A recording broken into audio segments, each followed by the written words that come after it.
there's tons of doors, there's tons of entrances. Don't know where you're at. Just go up to the second floor. Second floor, 226. 226. Yep. Okay, bye.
Well, we welcome everybody for this very important hearing.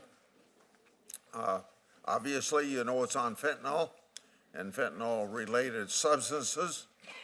Before I begin, I want to take a moment to welcome members in the audience. We have about 30 guests, including parents of kids who have tragically died from fentanyl poisoning, as well as law enforcement officers who have a strong interest in this issue. We thank you all very much for your support of this hearing by being here. Fentanyl accounts for a vast majority of drug overdose deaths in the United States every year.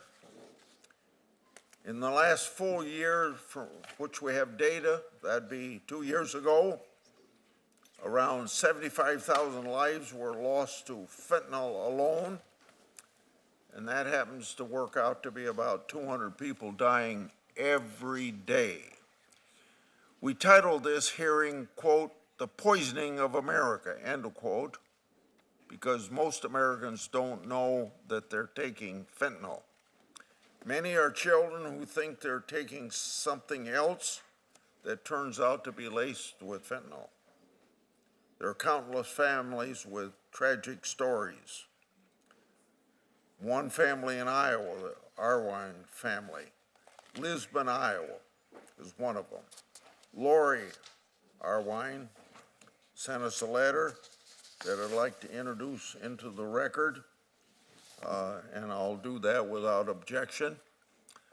Lori's youngest son, Bailey, was taken on April the 5th, 2022, 22 years old. He was not a drug addict. He did not think he was taking fentanyl, but the pill he took was laced with it. Lori wrote, quote, "Fentanyl stole our son's future, and the joy of watching Bailey marry the love of his life, have a mother-son dance, watch him buy his first home, watching him become a loving father, and our joy of having more grandchildren. We will never know if any of his children are grandchildren who would have Bailey's curly hair, his cute smirky smile, or his twinkling blue eyes. There will always be an empty chair at our family gathering, whether it's Thanksgiving, Christmas, Easter, birthdays, dinner parties. His voice and laughter will be forever silenced," end quote. Maybe the saddest part of the fentanyl crisis is that so many parents can tell a similar story of loss. In fact, we have many of them with us here today, including 2 of our witnesses. I want to tell the parents in the audience today, thank you for being here. Thank you for making your voices heard. Thank you for doing what you can do to keep other parents from going through what they've gone through. How long do we have to keep suffering through this attack on our children? This is not an easy problem to solve, but there are certain parts of the problem that are simple to address. For one thing, common sense border control will help stem the flow of fentanyl. We have no idea how many pounds of fentanyl were carried in the gotaways. That will never show up in any statistics. We also have no idea how many surges of illegal immigrants have been used by the cartels as distraction to push drugs through our understaffed ports of entry. Thankfully, the Trump administration is taking this threat seriously. Another simple thing to address is fentanyl knockoffs. Fentanyl is a substance easily changed by drug cartels to bypass the legal scheduling while becoming even more deadly. That's why in 2018, the Drug Enforcement Administration scheduled fentanyl drug offs as a class using a formula created by an emergency room doctor. He's here today, and I thank you for coming, and he'll tell us more about that problem. Congress temporarily extended the scheduling over and over. We've played this game for too long. It's time to make this temporary scheduling permanent so that the drug cartels do not have the opportunity to flood our country with even deadlier versions of fentanyl. Last week, Senator Cassidy and I introduced a bipartisan bill to do just that. 7 Democratic senators co-sponsored it. We should pass that bill quickly and become because of the temporary scheduling that we last passed expires again on March 31st. We must get this done. We must also support President Trump's attempt to secure the border and deal with the Mexican drug cartel. Americans' children need us to act, and I'm glad to have Senator Durbin speak now, but I'm also glad that he's sympathetic to what we're trying to do, because I know you know it's a problem. Certainly do, Chairman Grassley, and I'm glad you held this hearing. This is a bipartisan issue, as it should be, to discuss fentanyl and the devastating impact that opioid addiction has on America. In just a decade, this synthetic opioid has emerged as the deadliest drug in American history. All it takes is 2 milligrams. That's a fraction of the size of a penny to cause an overdose. It is so cheap that dealers are lacing lethal amounts into street drugs like cocaine and heroin, and their buyers are none the wiser. There's an overdose crisis in America, but we've learned that evidence-based solutions reduce death. In fact, in 2023, overdose deaths actually decreased for the first time since 2018, going down by more than 10%. We need to look at every factor that contributes to this reduction: counseling and treatment, training for first responders, naloxone to our hardest hit communities, all make a difference. We must also address how this poison gets in the hands of the most vulnerable people in America, our kids. Too often, fentanyl is peddled in the open on some of the world's largest social media platforms. Last Congress, the Judiciary Committee advanced several bipartisan bills that would finally hold these companies accountable and demand safeguards be put in place to protect our children. One of the bills is the Cooper-Davis Act. Cooper is a 16-year-old Kansas teen who tragically lost his life to a fentanyl-laced pill he bought through Snapchat. This bill would require big tech companies to take a more proactive role in stopping drug dealers from using their platforms. Sadly, Cooper is not the only teen who has lost his life to drugs peddled on social media. Bridget Noring is here to testify today. Her son, Devin, tragically died after taking a fentanyl-laced pill he thought was Percocet that he purchased over Snapchat. There's a lawsuit that she'll tell us about from the parents of those who were victims through Snapchat. In the coming days, I'll join Senators Marshall, Shaheen, and others to reintroduce what we call Cooper-Davis and Devin Noring Act. I hope the committee will again advance this critical legislation on a bipartisan basis.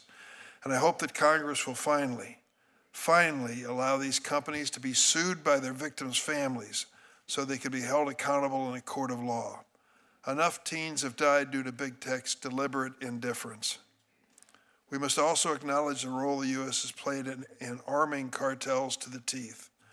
We send hundreds of thousands of firearms south of our border in an iron river, and the cartels cash men. They facilitate the use of violence to traffic fentanyl into the United States. Both state and federal law enforcement agencies are on the front lines of protecting our communities from fentanyl and other opioids, but detection is getting more difficult. Fentanyl is so potent and moved in quantities so small that high-value shipments can easily be hidden.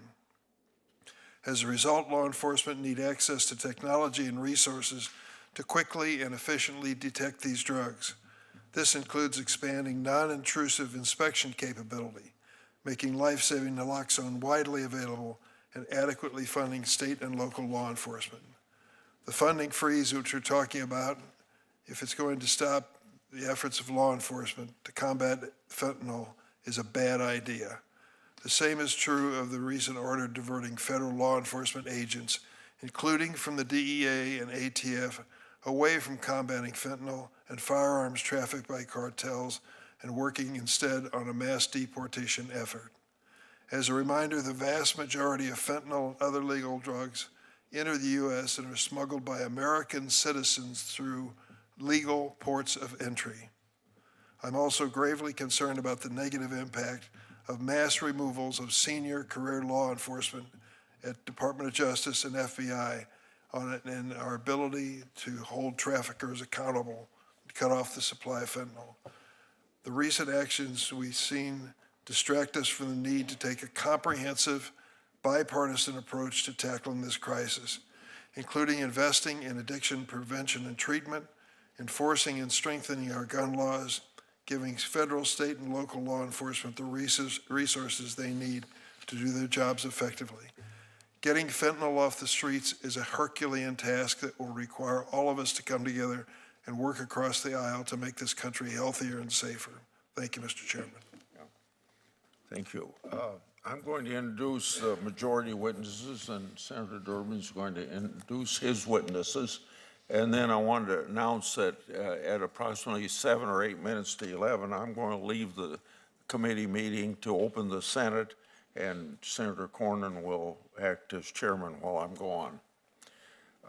Our first witness, Jaime Perita, is a U.S. Marine Corps veteran, president of an organization, Victims of Illicit Drugs, and that goes by the acronym VOID for short, which is an organization he found after he lost his 6-year-old son, Daniel, to fentanyl.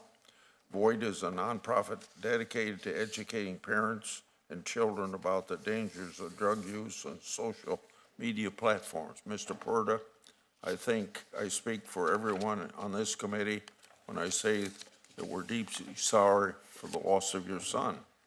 Next, Mr. Tom Westlake is the driving force behind today's class scheduling policy and has fought against the drug epidemic for over 30 years. He's a full-time emergency room physician and a part-time medical regulator in Wisconsin.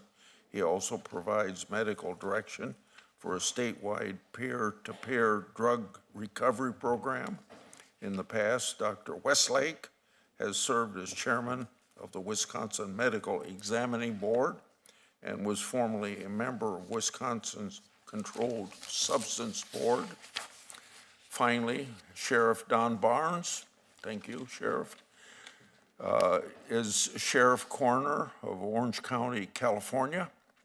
He leads around 44,000 employees, operates one of the nation's largest county jail systems, and manages the Orange County Crime Lab. Sheriff Barnes also serves as the Major County Sheriffs of America's Vice President for Homeland Security and as their chairman of the Intelligence Commander Group. Thank you all for once again being here today. I'll turn it over to Ranking Member Durbin now to introduce. Thank you, Chairman Grassley. I want to welcome Dr. Cecilia Farfan Mendez, an affiliated researcher with the Institute on Global Conflict and Cooperation at UC San Diego, an expert on organized crime and U.S.-Mexico security.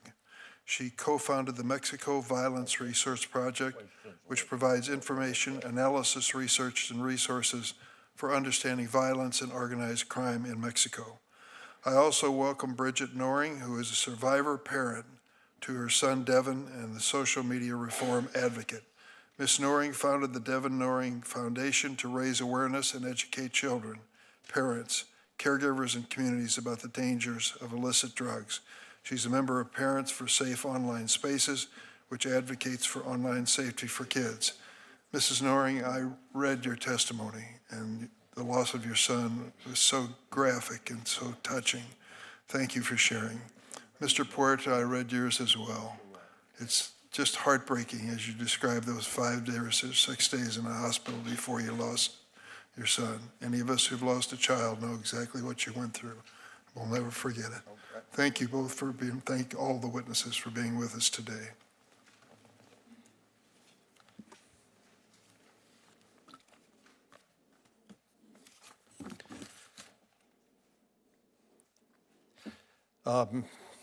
Mr. Ranking Member Durbin, I believe you're up first. Well, let's go ahead and hear from the witnesses. Mr. Puerta, would you have an opening statement for the committee, please? Good morning, Chairman Grassley, Ranking Member Durbin, and esteemed members of this committee. My name is Jaime Puerta, and I'm the president and co-founder of Victims of Illicit Drugs, VOID, and co-chair of Project Facing Fentanyl Now. Joining me today are Mr. Steve Filson, a retired police officer and secretary-treasurer of VOID, as well as Ms. Andrea Thomas, chair of Project Facing Fentanyl, and Ms. Gretchen Peters, CEO of Alliance to Counter Crimes Online, and other family members who have endured the profound loss of a loved one due to illicit fentanyl.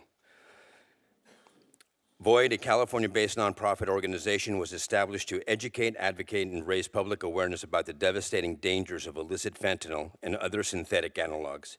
Today, I stand before you to give voice to the countless lives lost, including my own son, Daniel Puerta Johnson.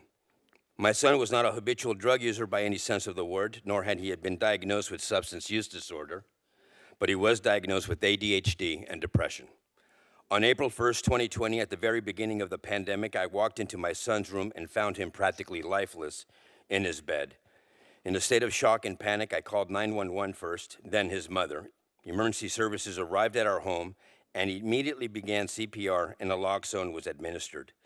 He was then transported to Los Angeles Children's Hospital, where a team of specialty doctors did everything they could to bring our son back, but unfortunately were unsuccessful in bringing him out of his catatonic state.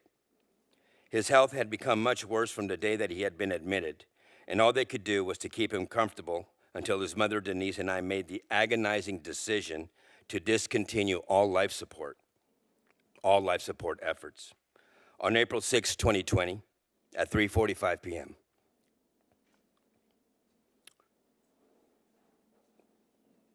all life support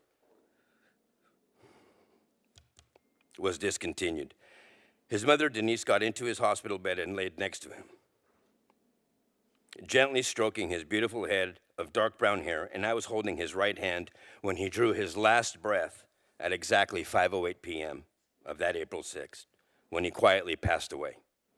I kissed the bridge of his nose like I did on most nights when saying goodnight, and left the hospital to go home without my son, utterly broken, devastated, angry, and confused. After my son's passing, I was contacted by the Los Angeles County Sheriff's Office, and I was told that my son had died due to an overdose. Half a blue pill, which I later came to find out looked exactly like a pharmaceutical-grade blue M30 oxycodone pill, had been found on his dresser. It was sent to the laboratory for analysis and found that the pill which had taken my son's life was illicit fentanyl.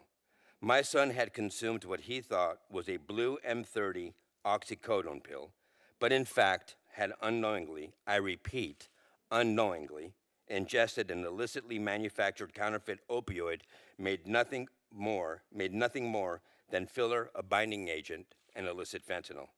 This was deceptively made to look exactly like a pharmaceutical-grade oxycodone pill, and it killed him.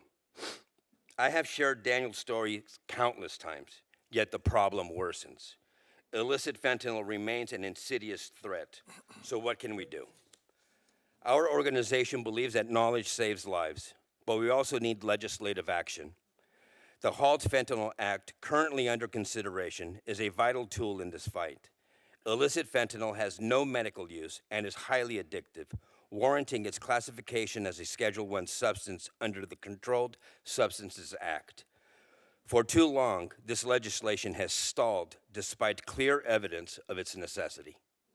My son Daniel's death is just one of countless tragedies caused by this epidemic. His story is one of hope extinguished. of a family left broken, but it is also a call to action. No family should have to endure the pain that we have suffered. We have the tools to address this crisis. What we need now is the will to act. I urge you, I beg you,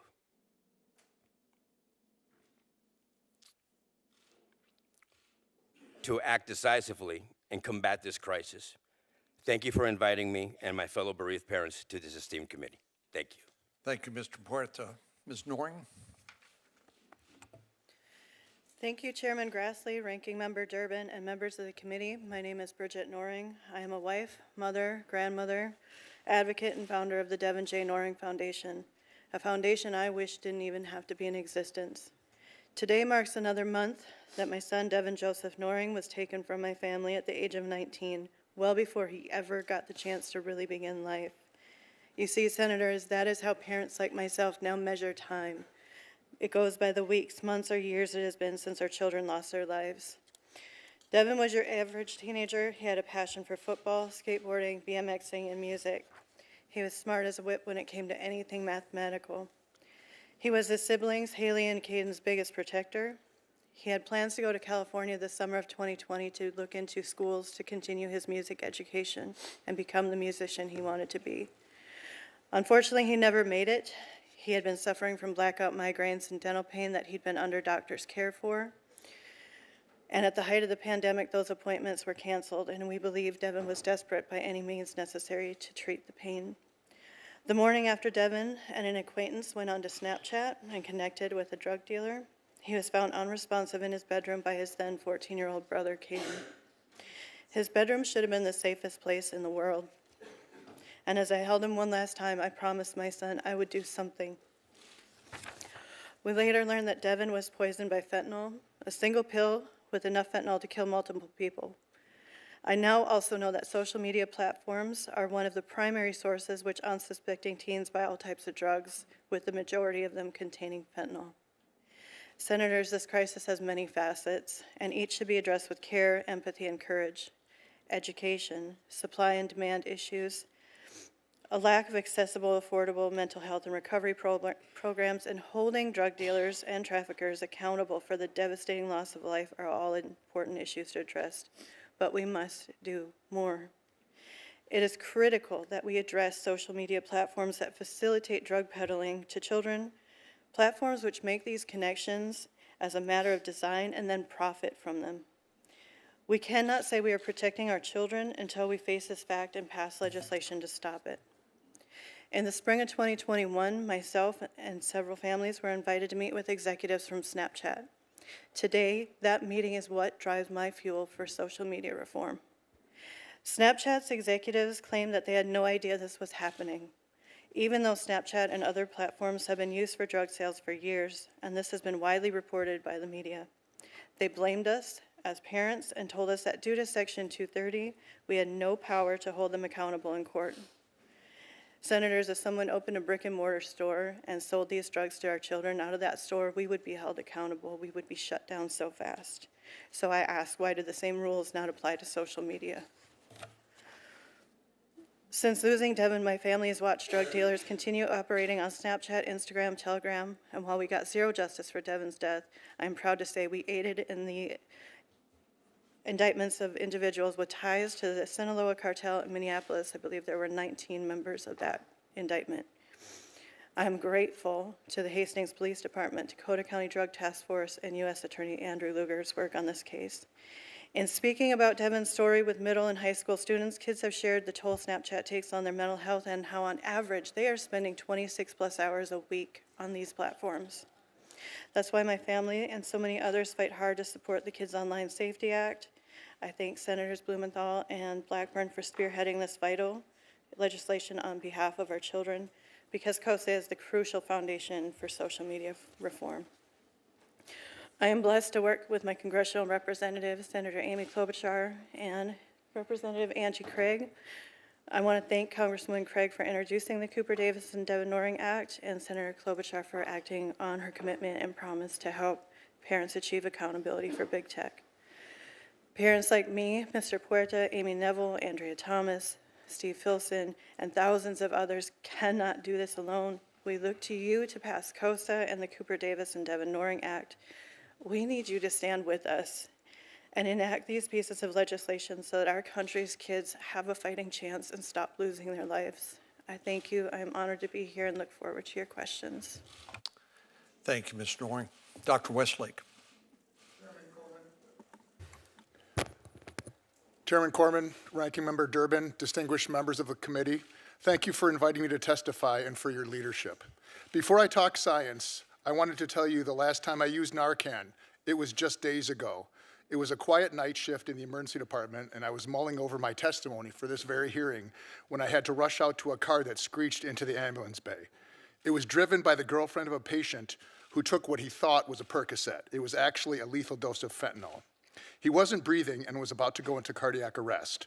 We pulled him out and quickly resuscitated him with Narcan. Within a minute, he went from being blue and pulseless to being wide awake. He went home with his family that night. He was lucky this time. This is my reality and that of so many emergency physicians across America. We have a problem in this country, and it requires all of us to work together to solve it. First, I'd like to clarify what fentanyl-related substances, or FRSs, are and why permanently scheduling them as a class is a critical policy tool. FRSs are highly active opioids, almost identical to fentanyl, except for a tiny difference in their chemical structure created by changing a single ingredient during synthesis. The result of this tweak is a new potent opioid with the same deadly effects as fentanyl, and without class scheduling would be legal until it caused numerous deaths. Fentanyls are so toxic and lethal that they can be classified and have actually been used as chemical weapons. The lethal dose is merely 2 milligrams, equivalent to 5 grains of sand, meaning that 1 teaspoon can kill 2,000 people. That is what is in this packet of sugar. It could kill 2,000 people if this were fentanyl. Telling parents, tragically on more than one occasion, even friends of mine, that their child will never come home is the worst part of my job. In fact, the inspiration for FRS class scheduling arose out of the tragedy of my friend Lori Badura's son, Archie. Archie was an altar server with my daughters. He started with prescription opioids, then moved to heroin and unknowingly fentanyl. I resuscitated Archie on his second to last overdose. At that time, I pulled out a body bag, laid it down next to him, and warned him that that's where he'd end up if he didn't seek help. He stayed clean for 6 months until illicit fentanyl ended his life. One of the last things my friend Lori saw of her son Archie was him being zipped up into a body bag. Motivated to act by hundreds of such deaths, FRS scheduling legislation came together quickly and was enacted unanimously in Wisconsin legislature in 2017. DEA adopted it as national policy shortly thereafter, but only Congress can make it permanent. Some who oppose point to deaths from illicit fentanyl as proof that it doesn't work, but this is a misunderstanding of the facts. FRS scheduling does not address illicit fentanyl. It was never designed to do so. It only removes the incentive for legal chemical companies to create new FRSs, thus stopping them from ever existing in the first place. There is no quick and easy solution to the scourge of illicit fentanyl, but the solution to FRSs is a simple legislative fix, one that you have before you right now. At its core, FRS scheduling is not an extension of the war on drugs or a law enforcement strategy designed to incarcerate. There have been a total of 8 federal prosecutions under the language as of 2021, half of which had already been known to have ties to drug cartels. As well, there has never been a prosecution for a non-bioactive FRS because there are none. All fentanyl-related substances encountered to date have been found to have potent opioid activity. One of them is 7,000 times more potent than morphine. However, if Schedule I penalties were removed for FRS trafficking, then it would re-incentivize their creation and significantly weaken the law's most powerful proactive and preventative effects. There is a time and place for criminal justice reform, but FRS scheduling is not it. Some suggest FRS scheduling would have a negative impact on research. While theoretical, it has been addressed with stakeholder input and is supported by the very agencies and organizations representing academic scientific research, including the NIH, HHS, FDA, and the National Institute of Drug Abuse. The HALT Fentanyl Act would significantly loosen restrictions into studying all Schedule I substances, not just FRSs, and open up promising areas of substance abuse research. In conclusion, for the past 6 years, FRS scheduling has been federal policy. As the primary architect of the Wisconsin law, I could not be more pleased. In a few short years, the creation and distribution of new FRSs has ground to a halt. In our battle against fentanyl, the elimination of related substances that had previously escaped our scheduling and devastated communities across the nation is surely one bright spot. But Congress must take action and permanently close the spigot of FRSs. The fact is, you can't die from ingesting something never created, nor can you be incarcerated for trafficking something that does not exist. That's the beauty and simplicity of FRS scheduling. Thanks again for this time, and I look forward to answering your questions. Doctor, I'm going to introduce you, but I don't want to get your last name mispronounced. Is it Farfan? Correct. Okay, good. I guessed correctly. Be happy to hear your opening statement. Thank you. Chairman Cornyn, Ranking Member Durbin, and members of the committee. Thank you for conducting this hearing and the opportunity to explain why saving lives in North America requires productive engagement with Mexico. I appreciate the invitation to participate. I am an expert on organized crime and U.S.-Mexico security cooperation. As an alumna of the Fulbright program, I am convinced that transnational problems require transnational solutions.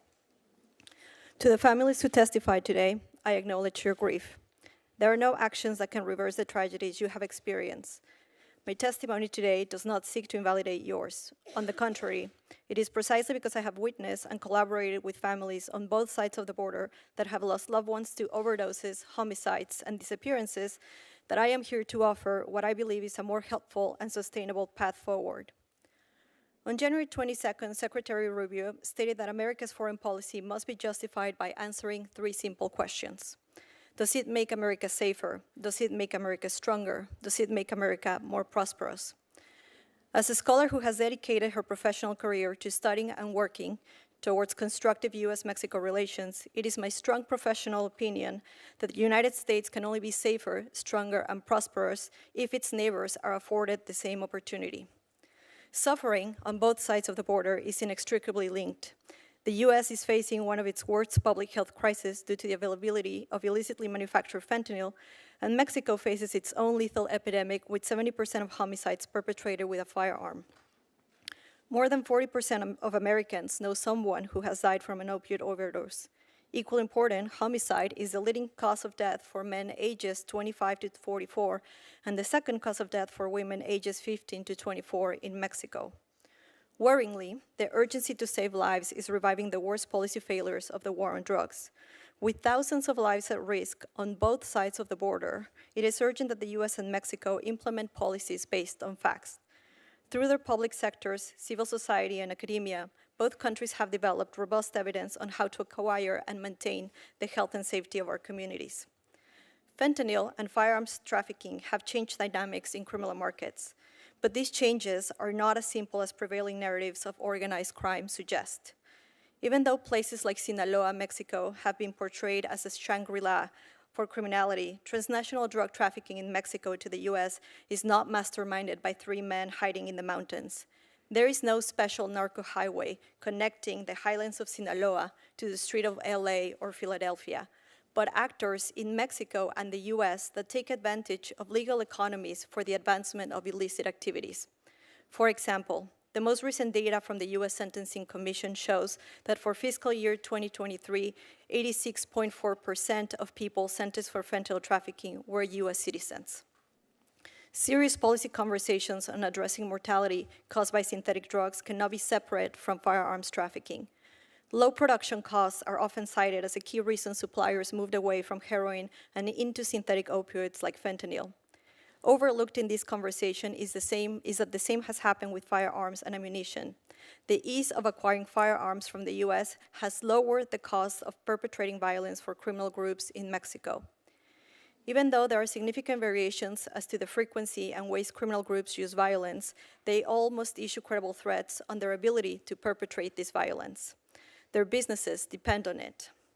The newer and the more sophisticated the armament is, then the more credible these threats become. Why intimidate potential victims with a rifle left over from the Mexican Revolution when your arsenal can include 50 caliber weapons? This strategy has paid off for organized crime, including those involved in fentanyl trafficking. According to data released by the ATF, of the firearms recovered in Mexico that were submitted for tracing, more than 2/3 were sourced from the US. Today, 74% of Mexicans believe criminal groups have more and better weapons than the armed forces. Access to legally trafficked weapons from the US has allowed Mexican criminal groups to amass both a tremendous capacity for violence and a troubling capacity to intimidate. Simply stated, by failing to address firearms trafficking to Mexico, the US is subsidizing the operating costs of criminal groups. It is as if cartels receive an annual aid package with state-of-the-art technology to carry out the crimes this Congress wants to stop. Our shared tragedies are two sides of the same coin. The silver lining is that there's no secret solution awaiting to be discovered. Actions available to Congress, like the Stop Arming Cartels Act, can contribute to stemming the devastating effects of this public health crisis and must be implemented through U.S.-Mexico security cooperation. Thank you for your time, and I look forward to your questions. Sheriff Barnes. Chairman Cornyn, Ranking Member Durbin, thank you for the opportunity to testify before you today. I'm here representing the Major County Sheriffs of America, a professional law enforcement association of the 100 largest sheriffs in the nation, serving more than 1/3 of our nation's population. As Sheriff of Orange County, I lead an agency of more than 4,000 men and women serving 3.1 million residents. Orange County consistently ranks as one of the safest in the nation. But like every community, we have felt the devastating impacts of the fentanyl crisis. The fentanyl epidemic is one of the most pressing public safety and public health crises to impact our nation. In just a few short years, nationwide drug-related deaths have tripled, a direct correlation to the prevalence of fentanyl.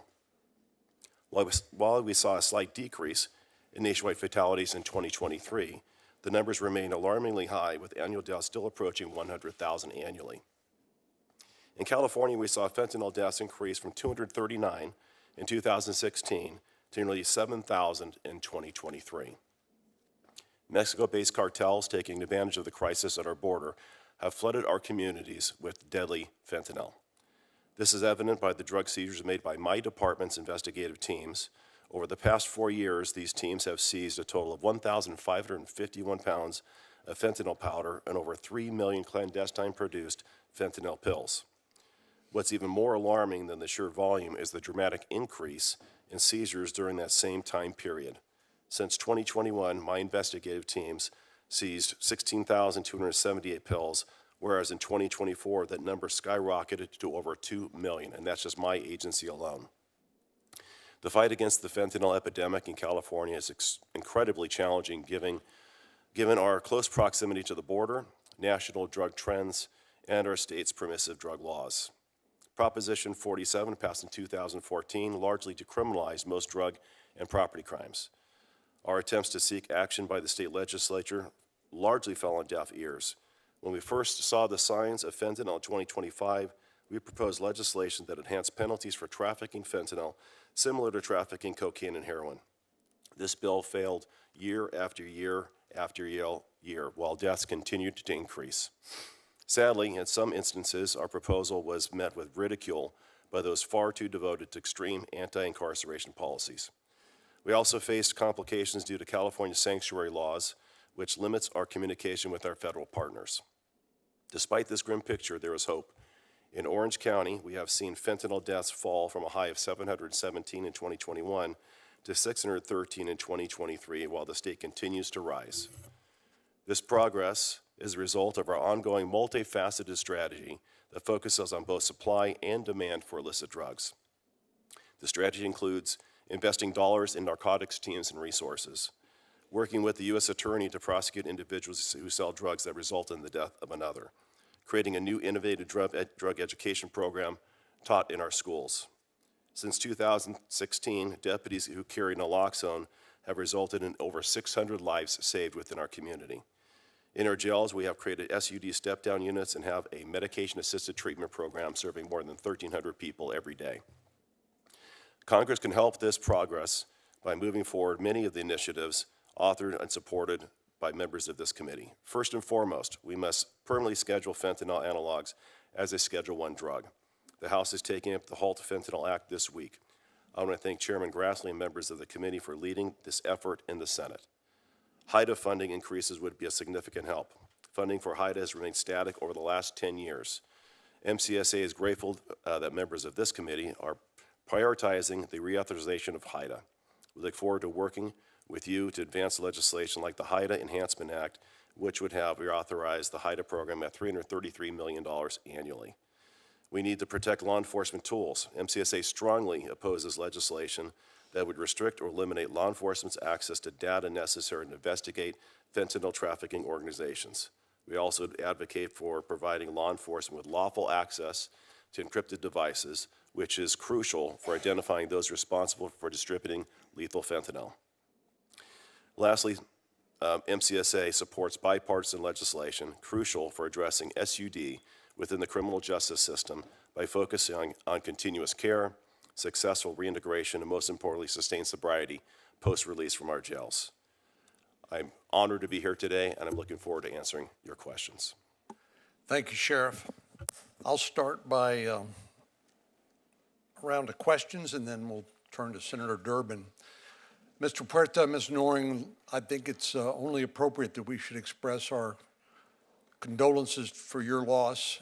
You know, when things like this happen, I usually try to figure out, well, is there any way we can take something terrible and tragic and hopefully learn some lessons and make things better and save lives in the future? And so thank you for being courageous and telling your story. I know it's not easy, but it's very important for people across this country to understand how this can happen to them and their family.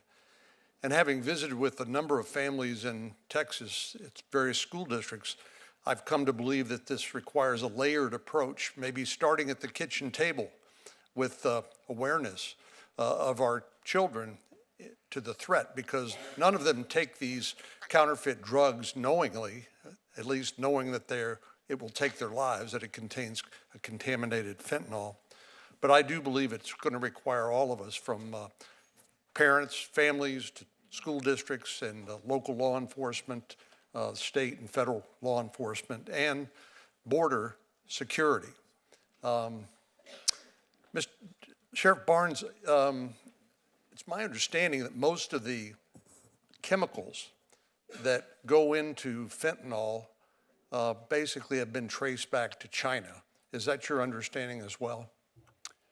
Yes, Senator, there is an issue with precursor chemicals transiting from China through our U.S. ports and directly to China, yes. And as I understand some of the announcements relating to the tariffs that President Trump has announced, his administration has said this isn't so much a trade policy as it is an anti-fentanyl policy to finally get the Chinese government's attention to do something about the precursors that emanate from that country. But then, as you point out, they make their way to Mexico, where the cartels are putting them into pill presses and making them look like relatively innocuous drugs, only to turn out to be contaminated with fentanyl and take the lives of people unbeknownst to them. Do you believe that with improved border security, we can begin to stop some of the flow of the illicit drugs coming across the border, including fentanyl? Yes, Senator, what you described is a very complex system, almost a supply chain that starts in China, using transit, going to Mexico, the pill presses. It's not doing any one thing, it's doing 12 things simultaneously. So I do believe that addressing this issue is much more complicated than just any one thing. The HALT Act is a great start, but when you look at the pill presses, pressing pills, that's one issue. The border obviously is going to be the most significant issue as we shut down the border and the pathway for illicit fentanyl to make its way back into the United States. But it's that and many other things that have to take place. So I've heard Senator Durbin's statement, which I disagree with, that says that the vast majority of the fentanyl comes across the ports of entry transported by American citizens. Is there anybody on the panel who subscribes to that point of view? Dr. Farfan? Do you think any one of the 1.7 million gotaways during the last 4 years have been transporting fentanyl?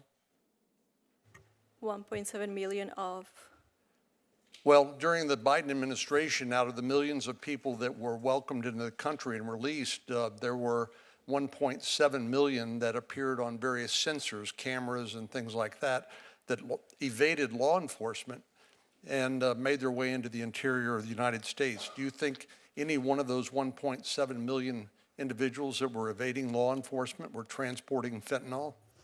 I mean, to restate what I mentioned in my testimony, data from the U.S. Sentencing Commission shows that 86.4 people sentenced for fentanyl trafficking in fiscal year 2023 were U.S. citizens. And that's not my question. I would also My question add, is about the people who evaded law enforcement. Is it possible that that some of them, or maybe even many of them, were transporting illicit drugs, including fentanyl?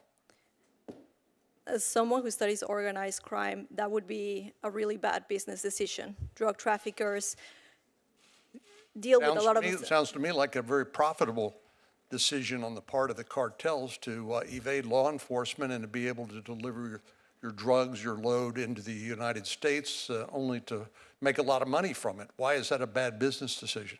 Because from a business point of view, you would prefer to have smugglers who have a legal right to entry into the United States than an immigrant who is uncertain whether or not he or she is going to cross into the United States. So if you're looking at it from the point of view of, will we turn a profit or not in this particular shipment, putting your shipment in the hands of an immigrant who does not have a legal right to entry into the U.S. is actually a bad business decision. Sheriff Barnes, you agree with that? I do not. There's two different facets here. You have the trafficking of the narcotic, which is oftentimes in large bulk. In our experience in intervention and interdiction, as those are oftentimes residents of Mexico, the distribution of that or sales of it, I think to Dr. Farfan's point, might oftentimes be carried out by U.S. citizens in the drug trafficking market. So it's a combination of both.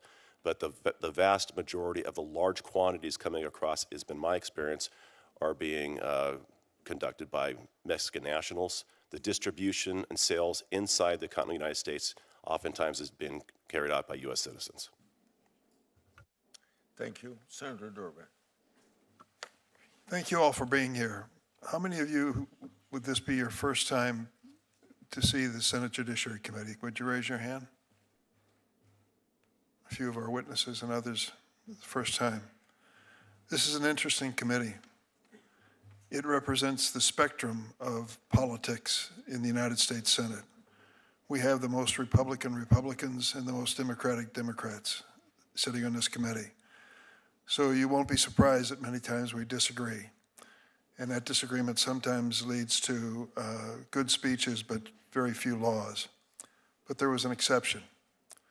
2 years ago, we took up this issue and started talking about what we could do to stop the spread of fentanyl and the deadly impact it's having on America.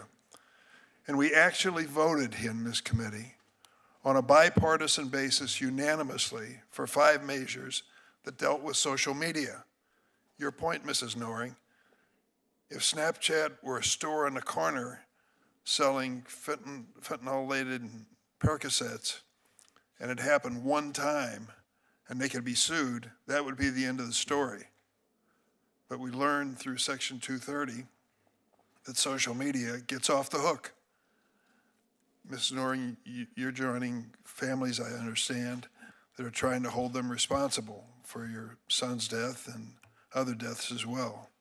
I couldn't support you more. Now let me tell you what happened. We passed bills in this committee holding big tech and social media responsible unanimously. Now, there were 4 or 5 new members of the committee, but every member of the committee 2 years ago voted for it. Democrat and Republican, conservative and liberal, all voted for the measure. And what happened as a result of that combined bipartisan effort? Nothing. Nothing. Speeches. That's what happened. We failed as Democrats in the majority in the Senate. The Republicans failed as the majority in the House to pass any measure. There I said it. Democrats bear responsibility and Republicans as well. We've got to be honest about this. Why? Why would something as popular and as obvious as that fail before the Congress? Well, because there were powerful forces that have a lot of money at stake and don't want liability, who will piously and publicly say they love this measure. It makes all the sense in the world. And then when the doors close and they get a chance to speak to members individually, they flip and they take the opposite position and nothing happens. Chuck Grassley's my friend. I've gotten in trouble for that, but I'm proud of it. We go back a long ways. I went to him yesterday and said, this time you're the chairman. I'm the ranking Democrat. I'm here to help you pass legislation to do something. I'm sick and tired of excuses being made and people dying as a result of it. And I think it's time for us, on a bipartisan basis, to find things we agree with. Now, I don't know where the sources are. I think Dr. Farfan makes a valid argument. Sheriff Barnes, I respect very much your responsibility in law enforcement and have a different point of view. We may never resolve that basic question, but I think we can all resolve, we don't care where the hell it's coming from, we want it to stop. We want to stop it in China, we want to stop it in Mexico, we want to stop it in our backyards, and however it's getting into the United States. So to those who are familiar with this committee, this is where it has to start. We won't agree on every aspect, everything as a result of it, but we can agree on some basics that make a difference. Mrs. Noring, you've testified before about your son and the loss of his life. Senator Klobuchar told me that. And I'd like to ask you what the families are doing that you've gathered with to hold Snapchat and others liable. So the families and I, Mr. Puerta, Amy Neville sitting behind me, we filed suit against Snapchat. We are in the process of making it through the courts as we speak. There's, oh my God, how many? They have hundreds of cases behind ours. For a while, it was looking pretty grim. I mean, Snapchat has been immune for so long, and it's now making its way through. We just got word that we're going into discovery. Mr. Puerta? Yes, sir. It passed out of Judge Lawrence Riff on January 4th of 2023, I believe, accepted the lawsuit, and I'm sorry, 2024, not on the basis of free speech, but on the basis of product design. That went on to the appellate court in California, and the appellate court ruled in our favor for the lawsuit to go forward. So right now, we are in discovery. No other lawsuit against any major social media company has gotten as far as ours, sir. I wish you well. I'll close by saying we're dealing with fentanyl and the deadly aspects of that drug, and we're also dealing with sexual exploitation, particularly of children. And a number of members here have shown real leadership. Senator Blackburn on the Republican side, and Senator Blumenthal on the Democratic side especially. We all have bills. We can do this. Hold this responsible. Don't just come and leave and think nothing's going to happen. It's our job to make sure it does happen and do the right thing for you and your families. Thank you very much. Yeah. And I thank Senator Durbin for bringing up our conversation that we had yesterday on the floor of the United States Senate, and I suggested to him then, but I want our staffs to know that our staff should sit down and see what can be worked out. Let's do it. You bet. Now I'll ask questions, then I'll call on Klobuchar. Leading up to this hearing, my office received 58 letters from grieving families who lost loved ones to fentanyl. I want to offer those letters into the record and thank the families for writing them. So without objection, that will be done. One mother wrote, quote, "Families like mine have been sharing our stories of loss to this poison since before 2018, hoping to ignite action among our leaders. Tragically, despite hundreds of thousands of stories like mine or over countless years, we have yet to see a massive, unified effort necessary to stop this poisoning of our generations," end of quote. Many of these letters urge Congress to pass the legislation that goes by the acronym HALT Fentanyl, which would make the class scheduling of fentanyls related substances very permanent. Mr. Purda, Dr. Westlake, Sheriff Barnes, in that order. Could you each briefly explain why permanent class scheduling is important to tackling this crisis? I believe that it'll increase penalties for trafficking and distribution. It also will streamline prosecution by removing the burden of proving whether a particular fentanyl analog is harmful. It would be illegal by default, and it would give authorities greater flexibility as well to target emerging fentanyl analogs before they flood the market. Dr. Westlake. So I think it goes back to the whole point of me coming up with this idea was to stop the creation of these. So what this does is it stops them from existing to begin with. We looked at all the possible bioactive modifications to the fentanyl molecule and surgically scheduled those modifications. And so what it's done, and it's proven to be done so, is it stopped them from existing in the first place. So no one's going to jail for them. No one's dying from them because they don't exist. It's the perfect form of prevention. There's a lot of disease. With a disease, the best place to hit a disease is at the beginning. If you can stop a diabetic from becoming diabetic, they're not going to have the problems of having their leg amputated or being on dialysis later. That's what this does, is this stops the very existence. It's one spigot. Illicit fentanyl is a huge fire hydrant. This is one spigot, but Congress can turn it off, and that's what they should do. Thank you. Sheriff Barnes? Mr. Chairman Grassley, I'll summarize the two previous speakers this way. First, with the Controlled Substances Act, not including it as an analog, we saw this happen with methamphetamines back in the 90s, where there were analog knockoffs, and it made it very difficult for prosecution. Most of our state's laws are tied to the Controlled Substances Act, so preclusion of it would eliminate the probability of prosecuting somebody for it. And I'll agree with the doctor when he said if we include these now, it will disincentivize the knockoffs of the analogs because they will be by default included, which will solve the previous problem of prosecutions at the state level. Sheriff Barnes, at the Center for Disease Control reported that 100,000 Americans died each year from drug overdoses. As I've said, 75,000 of those related to fentanyl, and that's been at least over the last 4 years. We've only recently seen a decline. Do you think that we've got a handle on the emergency drug threats, and if not, what do we need to do better? Chair Grassley, I don't believe we have a handle on it. I think we're finally responding to it. The CDC first reported back in 2014, just over 10 years ago, 4% of the nation's drug-related deaths were attributed to fentanyl. 5 years later, that increased tenfold to 40% and almost doubled all over again in the 5 years since. We've seen this coming. We've been non-responsive to it. So I think that we have seen an emergent trend. We have been playing defense.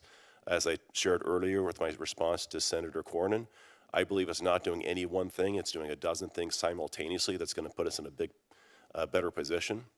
And first and foremost, as much as people don't want to recognize it, we have to deal with the demand side of this issue north of the border with our addiction crisis in this country to get people in sobriety, which will then deal with the narcotics economy on the supply chain side of it by eliminating the need for the narcotics north of the border. I think that's the most important thing that we can do as a country. My last question will have to be to Mr. Purda. Thank you for sharing your son's story. I said that before, but we can't say it too often.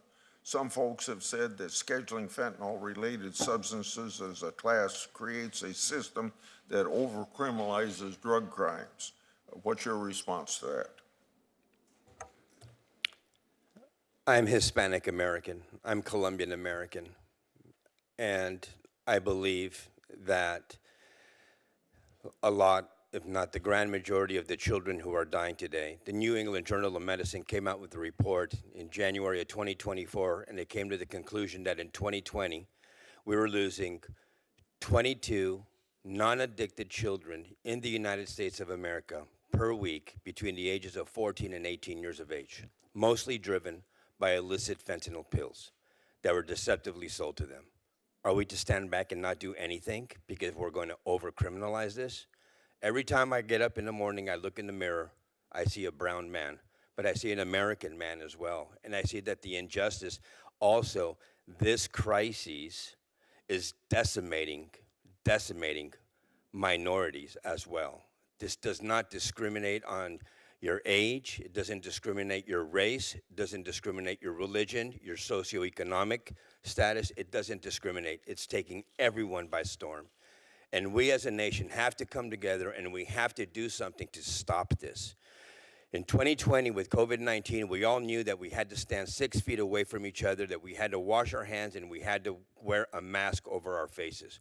Why does the American public not know about this crisis that is a national security crisis as well, sir?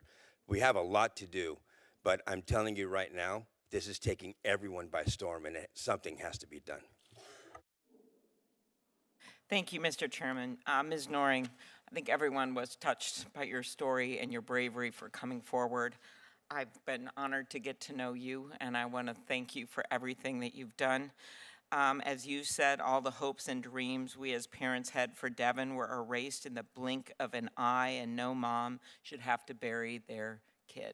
Those were your words, and I know the words of all of your friends there that stand there to support you and have had their own pain. All he did was buy a pill off Snapchat. He thought it was a Percocet.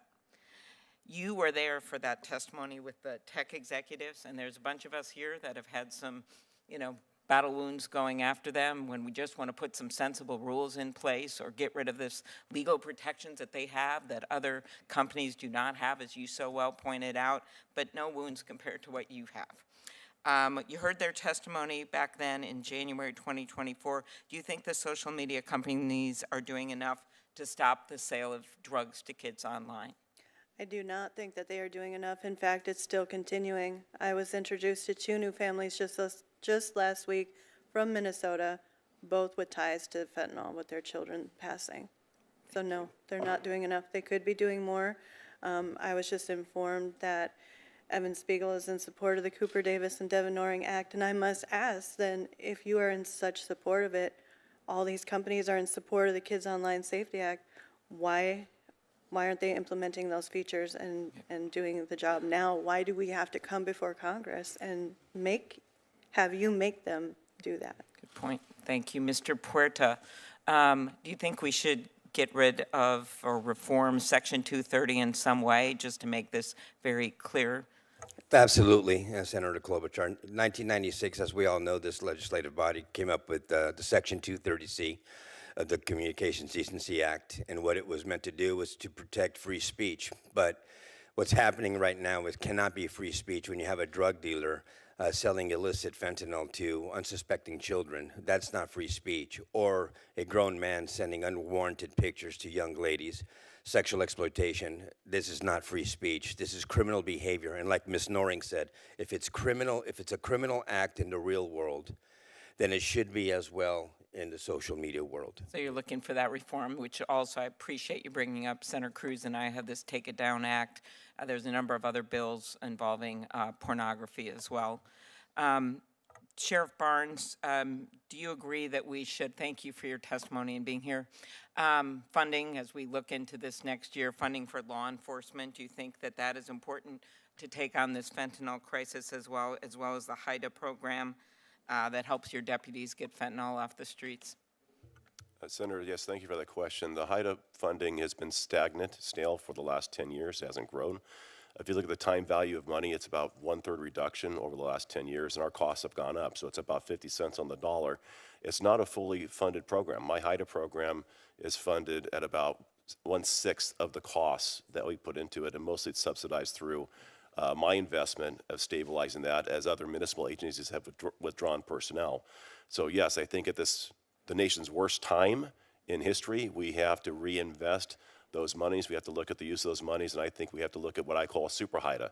The original intent of the gateway HIDA is to invest on the greatest offense, which is our border HIDAs, and stop as much of the drugs as we can at the border before they make it into the continental United States.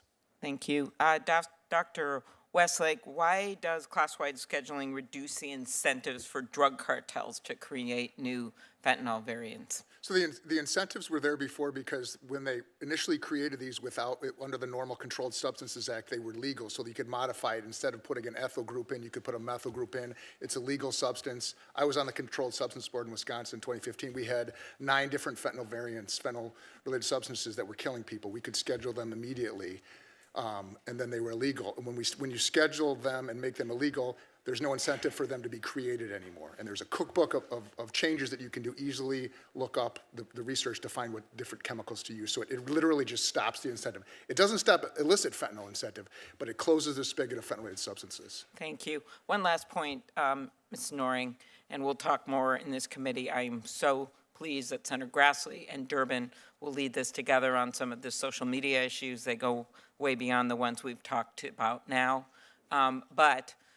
You've also embarked on an education campaign along with a lot of our sheriffs in Minnesota that I think has been pretty effective, going back in the schools with one pill can kill.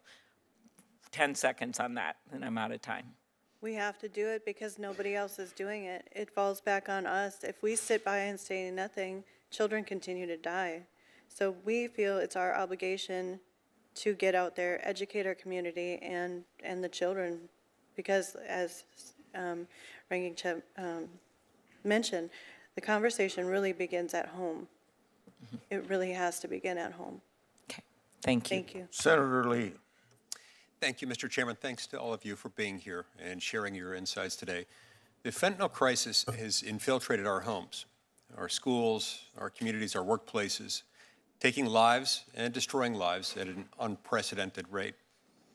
In Utah, fentanyl-related deaths are rising, and they've become a devastating reality for far too many families. Seems everyone knows someone, and in Utah, in many cases, almost everyone is related to someone who has been impacted adversely, if not lost their life due to this crisis. From 2014 through 2023, deaths involving fentanyl surged by a staggering 116%. And in 2023 alone, over 600 times in Utah, someone returned home to find their son, their daughter, their sibling, their parent had lost their life due to a tragic opioid overdose. This marks a dramatic increase from just 23 deaths in 2014. Now, in 2023, Utah set a record for the most fentanyl pills seized in a year. Then, by the very next year, just 6 months into the year, by July of 2024, the DEA's Rocky Mountain Field Division had already confiscated well in excess of that, close to 800,000 pills, surpassing the entire year, record-breaking year of 2023, which recorded 664,200 pills in just 6 months.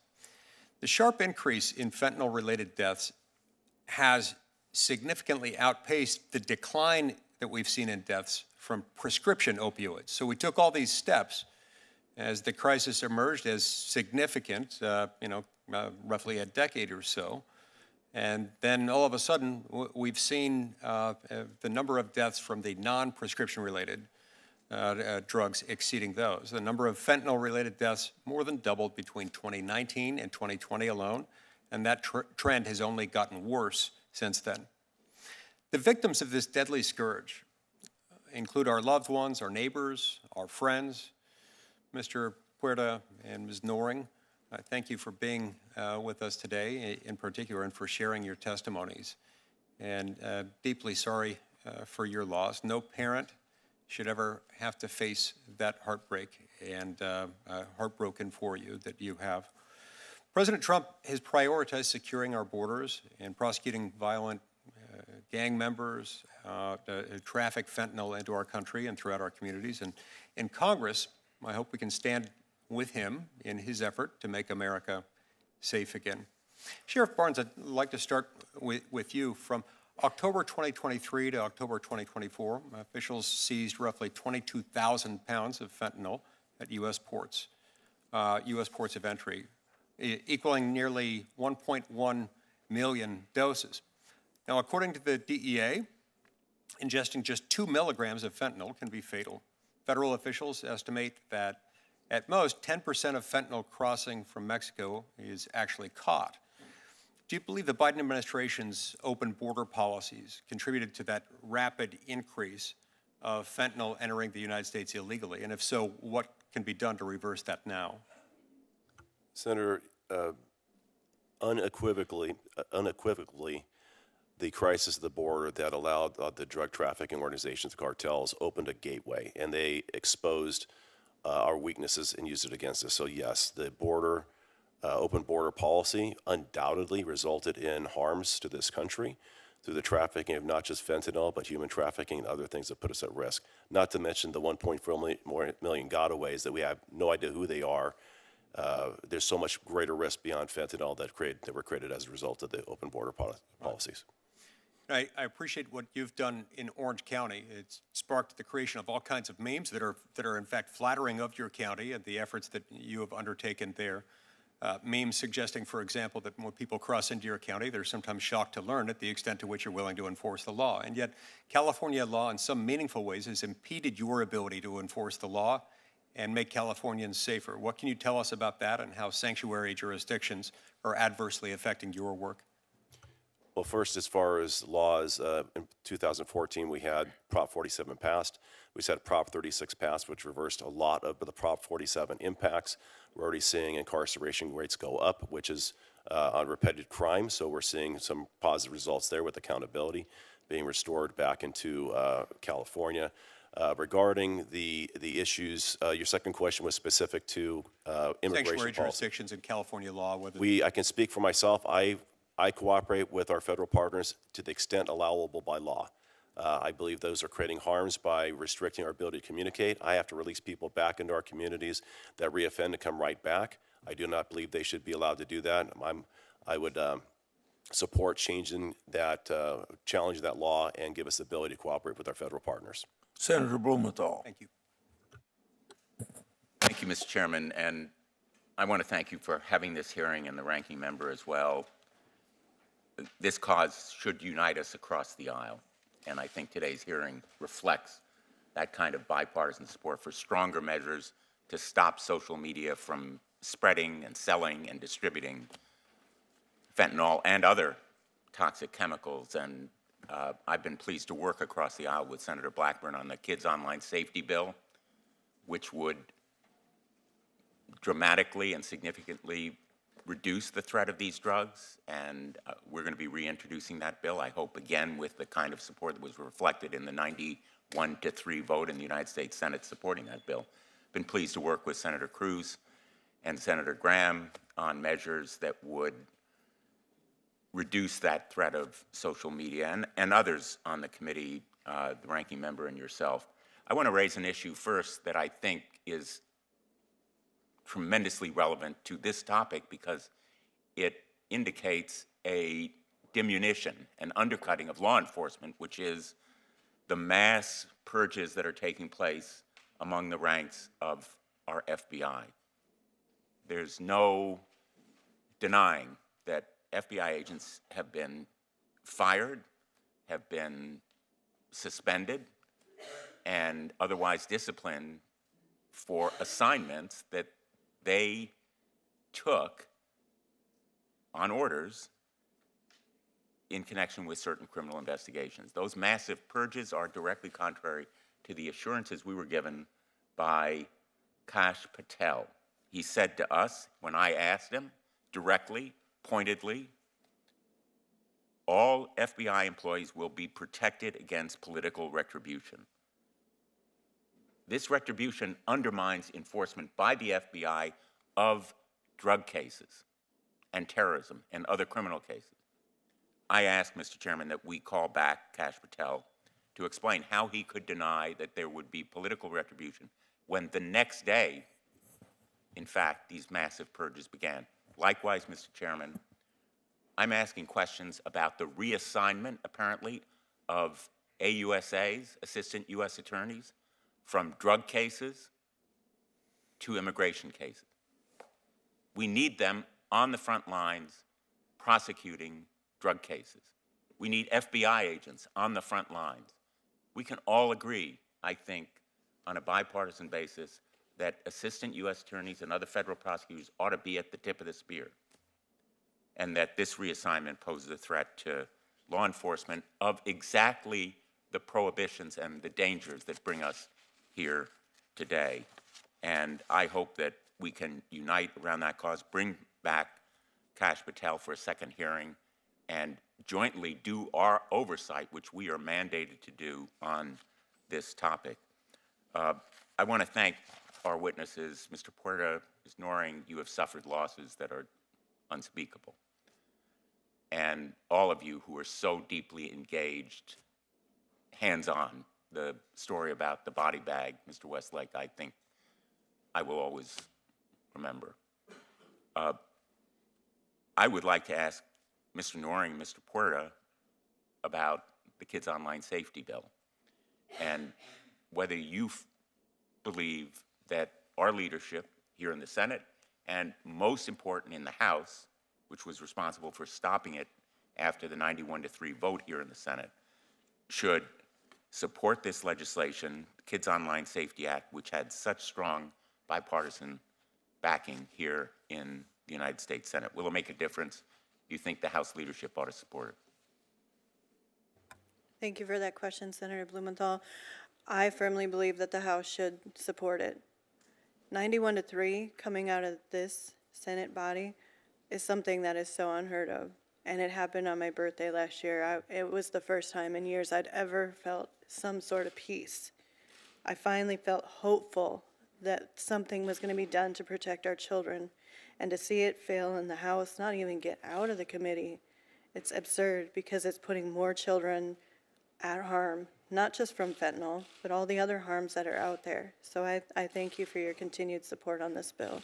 Thank you. Mr. Puerta? A lot of these social media companies are driving these harmful algorithms to our children, and many nefarious actors are taking advantage of that. And the act does exactly that. The Kids Online Safety Act is to try to protect them from all of this nefarious activity and these harmful algorithms that are reaching them on a daily basis.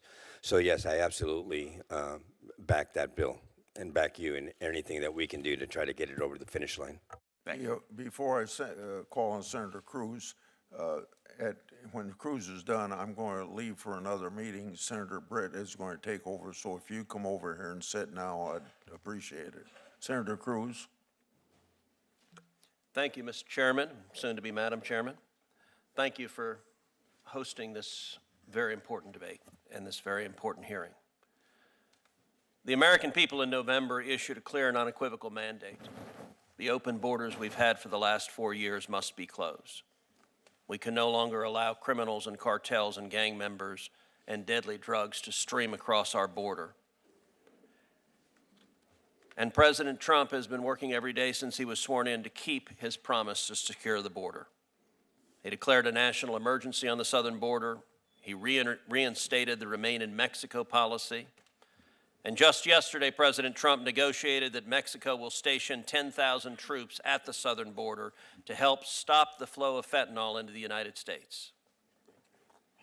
President Trump is doing his part to meet the mandate from the voters. We also in Congress must do our part to meet that mandate. That's why I hope that this committee supports the Halt Fentanyl Act, an act to permanently classify fentanyl-related substances as Schedule I under the Controlled Substances Act. Fentanyl and its analogs are extraordinarily powerful and extraordinarily destructive. Congress and the American people don't talk enough about fentanyl's dangerousness. So I want to talk a little bit about that. Dr. Westlake, you are an emergency room physician. How much fentanyl does it take to kill an adult human being? Well, this is 2,000, enough to kill 2,000 people. So it's 4 to 5 grains of sand is a lethal dose for an opioid-naive patient. 2 milligrams is what it takes. If you see on this photograph a penny, we all know the size of a penny, and those couple of flakes there are enough to kill an adult human being. Dr. Westlake, last year, approximately how many people died due to fentanyl overdoses? I believe it was around 70,000. This means, on average, 6,250 people died every single month due to fentanyl. And it's a number that tragically has skyrocketed during the Biden-Harris years. Sheriff Barnes, as a law enforcement professional on the front lines of the battle with fentanyl, can I ask you how many pounds of fentanyl were seized by Customs and Border Patrol at the border last year? Senator, unfortunately, I can't answer that. I can answer for my organization, but I know it was a lot and growing. It's 2,250 pounds of fentanyl. An astronomical figure, and let's actually, I want to put this into context. This packet of Sweet and Low. This packet, if it were full of fentanyl, could kill 500 people. Now take a look at this container. It's a container we're all familiar with. If this were full of fentanyl, it could kill 368,500 people. That's more than the entire population of Corpus Christi, Texas, or Lubbock, Texas. Now let's look at another packet. Something, again, all of us likely have in our kitchen. This single bag of sugar, if it were filled with fentanyl, could kill 905,000 people. Almost 1 million people.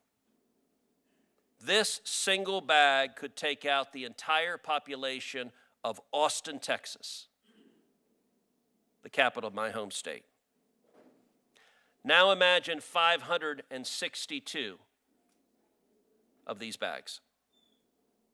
That's how much fentanyl came into the United States of America in a single month. And how many lethal doses of fentanyl is in 562 bags? What came in a single month last year? 510 million lethal doses. In 1 month, more fentanyl came into America than it would be needed to kill every single man, woman, and child in the United States. This is a crisis we have to solve. Mr. Puerta, Ms. Noring, thank you both for being here. Thank you for your courage. I will say, as the father of 2 teenage girls, you've lived a nightmare that every parent is terrified of. What I would ask is, what would you say to parents at home? What do parents at home need to know about this? What do teenagers and kids at home need to know about the dangers of fentanyl? If you don't think this can happen to you, I'm very sorry, but you're very sorely mistaken. This is taking everybody by storm. That's what I would tell every single parent. Due to the stigma of addiction and overdose, though, most people think that this could not affect their family because either they don't have somebody who's addicted to drugs in their family, or somebody who's using drugs on a recreational basis.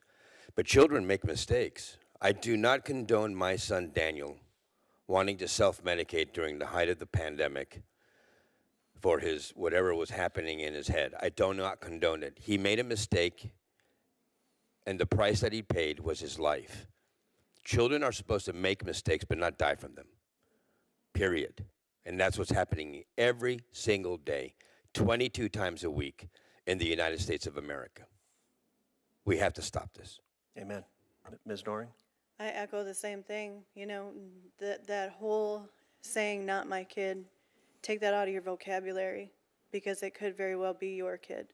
We had every conversation with our children about addiction because, unfortunately, on both sides of our family, we have members that suffer from STD. But nobody at the time was talking about this crisis. So I feel robbed of a conversation I could have had with my son that could have saved his life. So take that out of your vocabulary. This very well could happen, and it can very well happen. These dealers are on Snapchat, all platforms, every single one of them. And we've reported them. I know Mr. Puerta's reported them, and I shouldn't put a number out there, but majority of the time it comes back as this does not violate our standards. So monitor your children's social media accounts. Have the conversation. It could save your child's life. Thank you for your courage. Senator. Thank you. Mr. Schiff. Thank you all for being here, and I just want to express my heartbreak at hearing about the loss of your sons. I can't imagine what you've gone through, and like every parent of college-age kids or high school-age kids, I've had those conversations with my kids, and I'm grateful that you're here and willing to share your experience, which is so important for us to hear. I have a couple questions. Doctor, I want to ask you, because one of the concerns I heard about the bill when it was in the House was a concern that it could inhibit research. You made a comment, but you made it too quickly for me to catch, about NIH's view or others. Is there a need to have language to make sure that the research can go on? Or do you feel that is a non-issue for some reason? No, so this is a compromise bill. The initial language that came out was just pure scheduling language. And then when there was concerns that it could impact research negatively, the scheduling component, or the research component was added. And that was supported through the first Trump ONDCP and then through the Biden ONDCP. The research accommodations that were reached significantly open up all Schedule I research, not just into fentanyl-related substances, but into all Schedule Is. So then that's why they support it. NIH, HHS, FDA, NIDA. So that's been incorporated into a new version of the bill? Correct, in the halt fentanyl version. Yeah, it is in the halt fentanyl bill. Okay, thank you. That's very helpful. And if I could ask you, Mr. Puerta and Ms. Noring, what do you think is working in terms of trying to educate families, young people, and what more do we need to do? And I fully agree with the need to make sure that the companies that are using their platforms or allowing their platforms to be used need to be held liable and accountable. But what do you think is working in terms of educating both families but also schools and others about how they should incorporate this into their teaching and to have the supplies on hand necessary to deal with emergencies? At Stop the Void, our organization, along with the Project Facing Fentanyl, we have a documentary called Dead on Arrival. You can find it at stopthevoid.org. It's a 22-minute documentary that we use in junior high schools and in high schools across this nation. In California, all of Orange County high schools have done it, with Amy Neville presenting the documentary.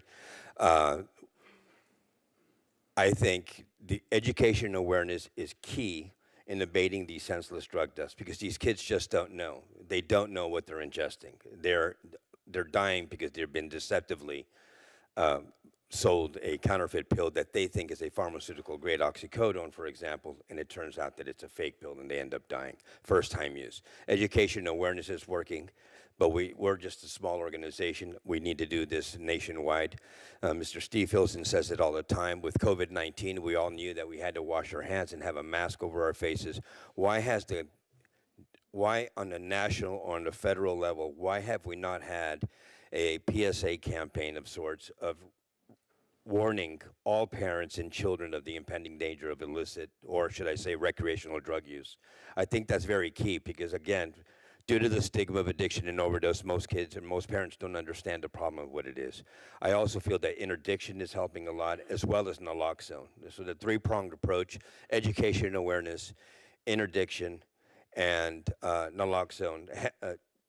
Widely available naloxone on college campuses and high schools, I think, is really helping out the situation a little bit, but we need to do a lot more. Thank you. Ms. Norrie? I agree. The education and awareness piece is huge, but we face roadblocks all the time with schools that don't want us to come into their schools because they feel that we may basically, in a sense, give kids the idea that it's okay to go do these drugs, and it's so ridiculous. We've shown Dead on Arrival. I'm a former member of Void. So we do that oftentimes. We also show the Come Back Home film that the Alexander Neville Foundation produced, which is told from the youth preventative side of things. And I think when you hear from the youth directly on this crisis, that is so impactful. We also pride ourselves on going out into the community, doing community events, bringing the community together, doing naloxone trainings, getting that information out there, really reducing the stigma of this crisis, because I say poisoning while so many say overdose. You will never hear me say that my son overdosed, because my son was poisoned. I know that if my son knew that that pill was going to take his life, he would have never have taken it. Like Senator Klobuchar said, all of my hopes and dreams for him and his future are gone. But not only that, his dreams erased in the blink of an eye. So, and I mirror your sentiment. Our government really needs to step up and start taking the handle on this, because we're just parents out there. We're spending a lot of money out of our pockets. Most of us don't qualify for public grants or anything like that. Why don't we have the campaign? Kids are dying. You would think that that would be a priority, and yet it's us out there doing the work, and we will do it, because that means potentially a child's life is saved. Thank you both again for your testimony, and to all the parents who are here representing their children. I want to thank you for your advocacy.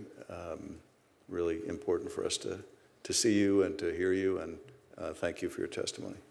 Yield back. Couldn't agree more. I'd like to enter into the record a letter of support from 9 organizations that represent the medical community, led by the American Society of Neurosurgeons. Their letter commends our bipartisan leadership in addressing the fentanyl epidemic and notes that the temporary schedule classification is not sustainable.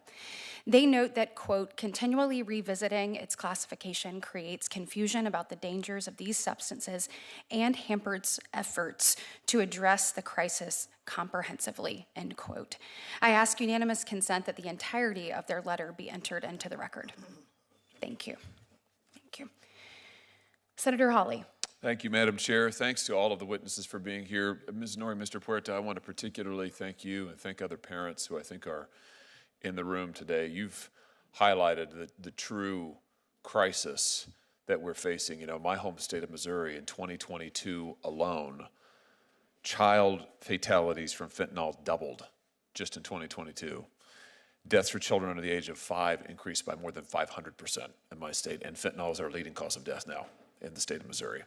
So the fates that your families have endured are being replicated all over my state as well. And that's really a wake-up call, I think, for this body to do something. And we absolutely do need to seal the border against those who would traffic illicit drugs into this country, and we need to prosecute those who are doing it. But I want to zero in on something that you both talked about, and you in particular, Ms. Nori, where your own children and your child was exposed to these illegal drugs, namely Snapchat and the social media platforms. You said a second ago that you have repeatedly reported drug dealers and other illicit posts on social media platforms using the platform's own reporting rules. And I think what you said is that most of the time, the vast majority of the time, the answer you get back is, well, this is a valid account or they otherwise can't do anything. Did I hear that correctly, Ms. Nori? That is correct, Senator Hawley. So here you're trying to follow the rules that these companies have set up. They say, oh, well, we'll deal with the problem if you just report it. You and other parents, and I see parents behind you who are nodding, you're out there reporting. They're not doing anything. And I noticed that you also, I've read your written testimony, you had a meeting with Snapchat executives. I think you were there for that too, Mr. Porter, in the spring of 2021. That's correct. And they told you, just walk us through that, Ms. Noring, if you would. You reported to them what was going on their own platform, and they told you what exactly? The first 3 things out of their mouth was, we had no idea this was happening on our platform. You can't sue us because we're protected under Section 230. And as parents, you should have been monitoring your children better. My son was 19 when he died.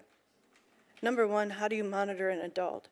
Number 2, how do you monitor a child on an app in which the whole allure to these kids is the fact that the messages disappear? And that was something that I brought up to their attention, and they really had no response. They don't care. They don't care, and I think it's interesting they pointed out to you that you can't sue them. What do you think one of the reasons is that they don't really change? I mean, here you are, you're meeting with them, you're reporting these incidents, you're reporting this illicit activity on their platform. They're not doing anything about it. I mean, do you speculate, do you have a guess as to why they don't really ever change their behavior? There's no incentive to. And even with the in-app reporting feature, that was something that they pointed out to us, like we should have known that this existed. We had no idea that existed, but I can tell you in the weeks and the months and the years after my son passed, multiple teens in our town reported the dealers that allegedly harmed my son. And all that would happen is they would take down the account. These dealers would go and get a new burner phone, set up a new account. Snapchat told us they had IP blockers and Wi-Fi blockers to recognize the devices. These dealers are buying burner phones. They're going to, I don't know, your coffee shop, your school, you're going to the library and setting up a new account. Our dealers in my community laughed at Snapchat. They're like, haha, they tried to bamboozle us. We're back, baby. Seriously. I want to just highlight what you just said, because I think I want everybody who's watching this, and I want every member of this committee and every member of the Senate to understand what you just said, which is that the social media platforms don't change because they don't have any incentive, which is a very polite way of saying there's no hammer on these people. They do whatever they want to do because they know nobody can effectively hold them accountable. And they really let the mask slip when you two walked into their offices and told them that they had participated in the killing of your children, because that's what happened. They made money off of it effectively because they're making billions of dollars on their social media platforms. They're killing our kids. They're exposing them to all kinds of ungodly material, and they won't do anything about it because we can't hold them accountable. And I just want to say to members of this body, that has got to change. It is time to give parents the right to sue these platforms. No company in America has the liability shield that these companies have. They can do whatever they want to our kids, and we can't do anything about it. And I say that as the father of 3 young children. I'm terrified of what my kids might find on social media for the reasons that you've given today. But as a parent, I can't do a thing about it if these companies decide to exploit my children. And it is time for that to change. And we know how to change it. The way to change it is give the parents in this country the right to get into court. Open the courthouse doors and allow them to sue. It's time.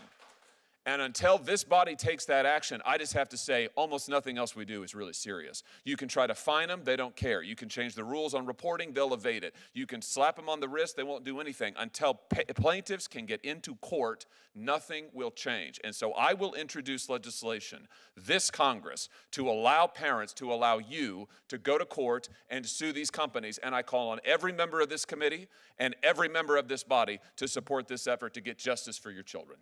Thank you for being here today. Thank you, Madam Chair. Senator Padilla. Thank you, Madam Chair.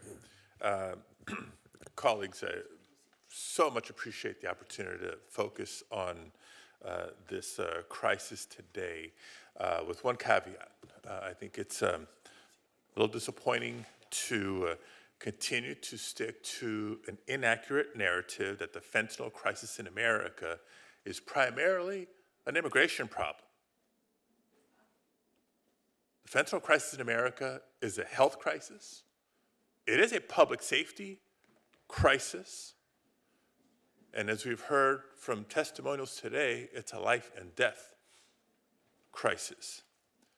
But the fact of the matter is that the vast majority of fentanyl that is smuggled into the United States is brought in through legal ports of entry, mind you, not between ports of entry, but through legal ports of entry by primarily United States citizens. Don't just take my word for it. Look at CBP data. Now, I know it's been called into question earlier, the accuracy of it, even if it was off by, half. We're looking at half and half. Now, don't mistake my words here in condoning that anybody attempting to come into the United States unlawfully that happens to be carrying fentanyl should be off the hook. I disagree. We should clamp down on them. But if data is important for driving policy decisions and informing strategic actions, let's look at the facts. 80% plus of the fentanyl intercepted at the border is being brought in through ports of entry by United States citizens. So again, folks coming through unlawfully, I'm not saying ignore them, but let's not ignore where the concentration of the problem is. I won't ask the witnesses today what recommendations or strategies that we should be implementing through the Department of Justice, through the Department of Homeland Security. I think we're going to have opportunities for other DOJ officials in the coming days and weeks to do that, and we should. But I will suggest, colleagues, that the recent changes by the administration at the Department of Justice that has resulted in the shifting of critical resources, including from the FBI, including from the DEA, including the ATF, towards immigration enforcement, which, be clear, be honest with ourselves and the public, is not exclusive to violent criminals. It's everybody. Minor offenses, people who haven't committed any offense other than, in the eyes of folks, well, if they came illegally, then they're criminals. Horrible, horrible way to think about this. It's doing a disservice to our efforts to crack down on fentanyl crisis and other illicit drugs that are hurting and killing so many of our kids. My first question, Dr. Farfan Mendez, can you explain how diverting law enforcement resources towards immigration enforcement could actually undermine fentanyl investigations and make it harder to disrupt trafficking networks? So the U.S. has a mechanism called the Organized Crime Drug Enforcement Task Force. And this task force is made up of several agencies: Department of Justice, Homeland Security, Department of Labor, the U.S. Postal Service, and a number of others. State Department is also included there. Putting together criminal investigations that take down trafficking networks is a long process. It takes time, it takes interagency coordination. In the best of cases, it also takes international cooperation, including with Mexico. And so when you distract those resources and allocate them in another task, in this case, for instance, immigration enforcement, effectively what you're doing is undermining long-term efforts to try to precisely bring criminal groups to justice. And so there is, in the world that we have of limited resources, when you take away from one area, you will definitely impact another. And so there is definitely a concern of weakening these organized crime enforcement task force. And it's okay if you don't know the answer to the following question, but in case you do, I understand that there's only one legal gun store in Mexico? Correct. Mexico only has one legal gun store. Okay, so for all of my colleagues who for years and years have talked about clamping down on the cartels, the criminal organizations that are arming themselves with weapons trafficked from the United States, folks, according to ATF data. Again, I'm not sorry for relying on our own data. Up to 500,000 US-sourced firearms are trafficked into Mexico every year, with 70% of crime guns recovered in Mexico tracing back to the United States. Dr. Farfan Mendez, Mexican President Sheinbaum has stated that President Trump agreed to work on reducing the flow of guns into Mexico as part of yesterday's deal to delay the tariffs for a month. What concrete steps should the U.S. take to uphold that commitment? And yes, ma'am, if you can keep your answers short, we're out of time. Thank you so much. Absolutely. I hear this committee when you say that you want to save lives of American children and Americans in general. And what I say to you is the fentanyl market is not an isolated illicit market. It's very much linked to the firearms trafficking market. And so in that conversation that President Sheinbaum and President Trump had, I think for the U.S. to seriously address fentanyl, the conversation also has to be about how you prevent criminal groups to have the firepower that make addressing supply on the Mexican side incredibly difficult. As I say, these are shared tragedies both for Mexico and the U.S. And so if the crime is transnational, shouldn't the solution also be transnational? Very well said. Thank you, Madam Chair. Thank you. I do want to address, before we move to our next senator, the argument that U.S. citizens bring the most fentanyl into the United States, not illegal immigrants. It has been pointed to today some incomplete seizure and arrest statistics that support that argument. So with the wide open border policies of the Biden-Harris administration over the last 4 years, we do not know the full scale of drugs smuggled into this nation. The prosecution statistics only account account for individuals that were actually caught, prosecuted, and sentenced, not criminals who managed to actually evade detection. The Washington Post says that federal officials estimate that we're only catching about 5 to 10% of fentanyl that is coming in from Mexico. So do that math. If that's true, then we are only catching, or we're not catching 90 to 95% of the fentanyl that is actually coming across our southern border. We have to be honest about that. That should alarm every single one of us.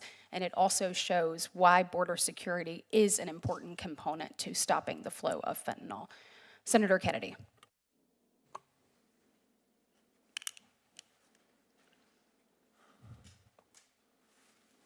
Dr. Farfan,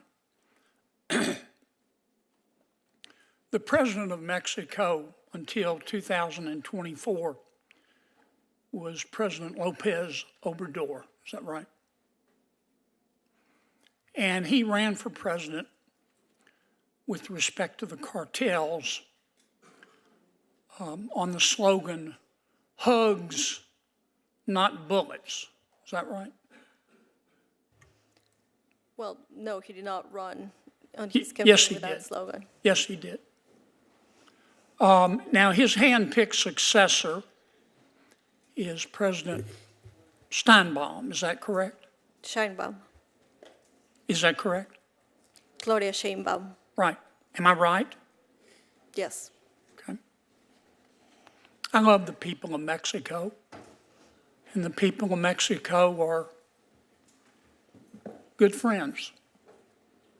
But isn't a big part of the problem that President Lopez Obrador and now President Sheinbaum, thank you for correcting me, by the way, live in the right front pocket of the Mexican drug cartels? I disagree with that statement. I thought you might. You want more task forces. Dr. Westlake, this represents 400 grams of fentanyl. Kill every person in Providence, Rhode Island.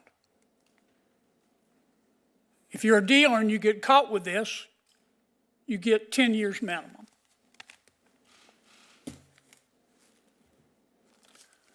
This represents 40 grams of fentanyl.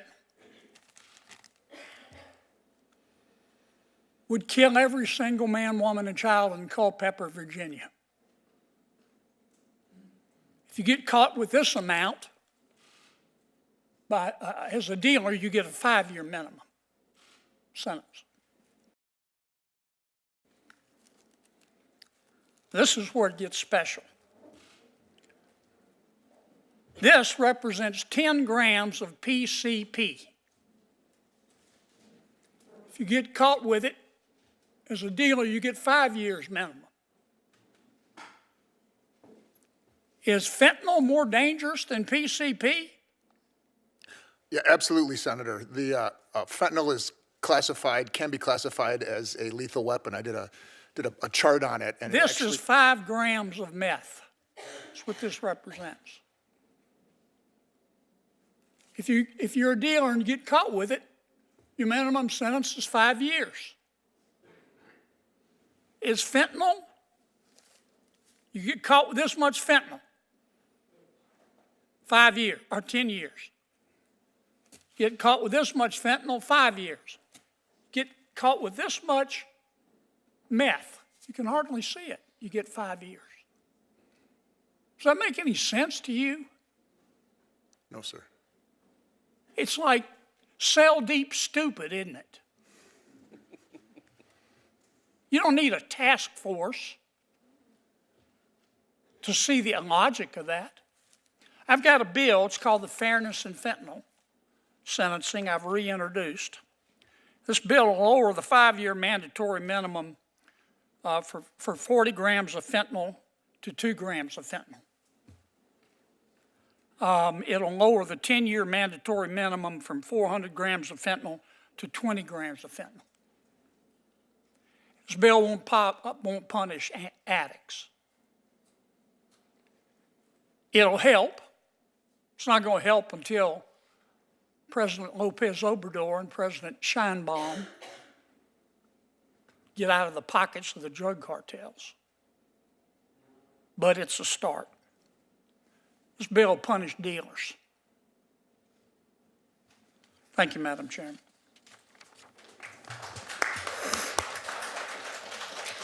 Senator Whitehouse. Thank you, Madam Chair. Welcome to all the witnesses. We have real problems in this country with opioid addiction.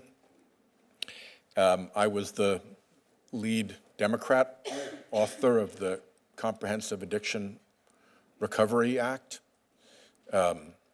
which both changed the nature of the response to this with a lot more emphasis on recovery and prevention, and also opened up significant funding that has flowed through to states to help the groups that are helping people through their addiction and through their recovery. At this point, as best I can tell, the Trump funding freeze is blocking dollars that would otherwise be flowing to treatment and recovery groups around the country. In some cases, it's not so much that they're being told no, it's that they can't get a straight answer. And the confusion could well be just a deliberate fog to obscure the freeze. The lawsuits that are proceeding will help clarify that. But in the meantime, I think it's notable when we're dealing here with this issue to understand that the Trump administration has unilaterally frozen funds that flow through to this problem.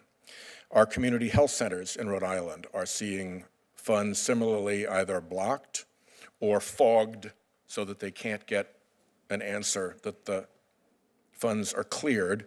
And it's through community health centers that a lot of people get their treatment as they deal with addiction and recovery issues. So I hope that we can get this freeze issue resolved now that two courts have found that it is illegal. In the same way that the Trump administration doesn't seem to respect the power of the purse and Congress, it is not clear that they respect the power of the courts to decide what the law is. So we will have to see, but we are clearly outside of constitutional bounds at this point, and people who count on addiction and recovery services are in the target hairs of this. We have agreed, I think, as a committee, and we've done some pretty good work together as a committee, Republicans and Democrats alike, to try to put pressure on drug sales that come via the internet and through social media.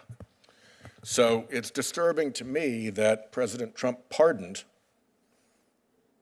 an individual who ran a drug-selling dark web site. He also had some murder for hire accusations, just to add a little bit of color to what a decent person he was. I think the place where we can make the most progress, as Ranking Member Durbin mentioned earlier, is with Section 230. I applaud the litigation that is going forward. I applaud the lawyers who've been able to negotiate the various hurdles that Congress has erected to the American system of justice having its role in dealing with these deaths and with these tragedies. I think there's bipartisan support for repealing Section 230. I am on for that, and I think the sooner we do that, the better we are. It is simply wrong for these enormously powerful social media entities to have rights to do harm to Americans without accountability that no other entity shares. So they've blown any excuse to maintain that privileged position with their behavior, in my view. So let's go for 230. And with respect to enforcement, reassigning FBI, DOJ, and DEA agents off this task, I don't think is a good idea. We'll find out more about how many were reassigned. Cutting FinCEN dollars, I think, is a big mistake. And I'll close with a question to Dr. Farfan. It's been my experience as a prosecutor for many years that we put a lot of attention into interdicting distribution networks for drugs. By comparison, we put a very small effort into interdicting the financial return of that money, the hiding of that money in international accounts and international dark money banking and covert other systems. What more should we be doing to get after the financing of these cartels? And is the gun traffic back to them part of the payment to them for the drugs that we try to interdict coming in? And we are out of time, so if you can keep your response brief, thank you. Well, customarily, if as long as the question is asked before the clock runs out, the witness gets to answer it. Thank you. So in terms of the illicit flows, certainly there's, because money laundering takes place across jurisdictions, it requires also cooperation. So the best cases that we have seen between, for instance, Mexico and the United States of these money laundering operations had to do with working together between the two governments. Now, I understand this is not easily done, but these are the most effective cases of money laundering. Certainly, firearms trafficking is part of that. There's a clear notion that drugs normally come from the South and firearms and money flow from the United States to Mexico. And again, there's a linkage between these criminal markets. And if we want to save lives by tackling the fentanyl supply, then there should also be paying attention to money and firearms. Thank you, Chairman. I appreciate your courtesy. With regards to social media, I appreciate the work that's been done on this committee, and certainly Senator Blumenthal and Senator Blackburn and the work that they have done in a bipartisan way to address this.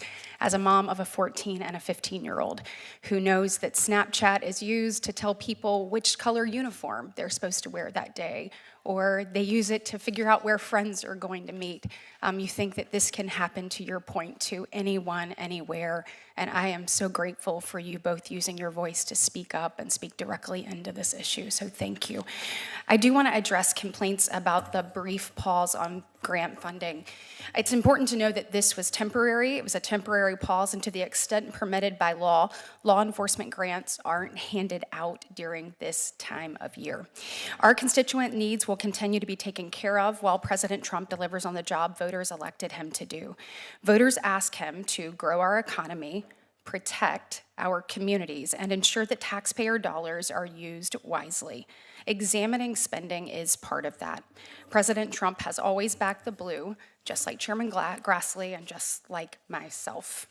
Additionally, one more thing before we move on, I'd like to enter into the record a letter of support from 11 law enforcement organizations for Halt Fentanyl, including the National Narcotic Officers Association, which is in town for its annual conference. I am pleased that we have several of their members here today as guests of Chairman Grassley. These organizations represent constituents from each of our states and a significant portion of our nation's federal, state, and local law enforcement communities. As their letter says, for the sake of public safety, we must pass Halt Fentanyl Act. Senator Blackburn. Thank you so much, Madam Chairman. Mr. Puerto, I am so sorry for your loss. I noted that you said your son had an ADHD diagnosis, and I was looking at figures last week from our TennCare, which is our Medicaid program in Tennessee, and there are over 400,000 children in our state of 7 million people that have an ADHD diagnosis. I know that we have so many times seen kids that to deal with the pain would try to get something, and my heart breaks for you. And I hope we take a deeper dive, and that if confirmed, that Robert F. Kennedy will take a deeper dive into how we medicate children and work on these issues. And thank you for the good work that you were doing. Ms. Noring, thank you for your support of COSA. I appreciate that, and we share your heartbreak. I stepped out of committee to go speak to a group of children that are here for Wired Human and are working on this issue. And the work that you and other parents have done has encouraged these children to stand up and be a resource to their peers and to help them through this issue. So I thank you for that good work that you are doing. Sheriff Barnes, I want to talk with you about HIDA. I know that in '22, we had 134 criminal organizations that were dismantled by HIDA. We had over 8,700 kilograms of drugs that were removed nationally. And in Tennessee, our TBI director, Director Roush, every time he sees me, he says, we have to reauthorize HIDA because it is effective. And the Appalachia HIDA task force operating in Tennessee was responsible for moving $51 million street value of drugs off the market. So talk for a minute about why it is crucial that HIDA be reauthorized for law enforcement officers like you. Thank you, Senator Blackburn, and thank you for the reauthorization of HIDA. It's very important, and Director Roush is a good friend. He's a good man. I will summarize it this way. At this time in our nation's history, the worst time of our narcotics trafficking and deaths, this is not the time to disenfranchise or divest from the HIDA program. HIDA programs are national. They rely on local law enforcement task forces and contributions. The HIDA funding doesn't really fully fund the HIDA programs. It offsets those contributions from locals. And right now, with our municipal agencies having hiring problems, they're stepping away from the HIDA programs. Keeping them staffed is very difficult. So that reauthorization is very critical to keep the glue together, to keep the HIDA programs running. I have talked to, and I want to stay with you, Sheriff, talked to some of our law enforcement agencies, and they have talked about sanctuary city policies, and I know that Senator Lee brought this up with you, but it seems that in a sanctuary city to go after these traffickers, that it is more difficult, that sometimes you have to find workarounds. And I would love for you to talk for just a minute about what we can do that would help you all as you try to deal with these sanctuary cities to get these drugs off the street. Senator, it's even worse for me in California because of Senate Bill 54 passed about 6 years ago that prohibits my dialogue with federal partners on immigration issues. I have the ability to turn our high-level offenders only to ICE. They don't always pick them up, which requires me to release them back in the communities in which they reoffend, oftentimes with the communities that they preyed upon. I'm a supporter of abolishing that SB 54 movement. We have to be able to cooperate with our federal partners, and I think if we hold these criminals accountable, this isn't about the general public. Those are entrusted to my care in my jail, and the safest environment to transfer them over to ICE's custody will keep our communities safe, especially those immigrant communities, from them returning to and preying upon them.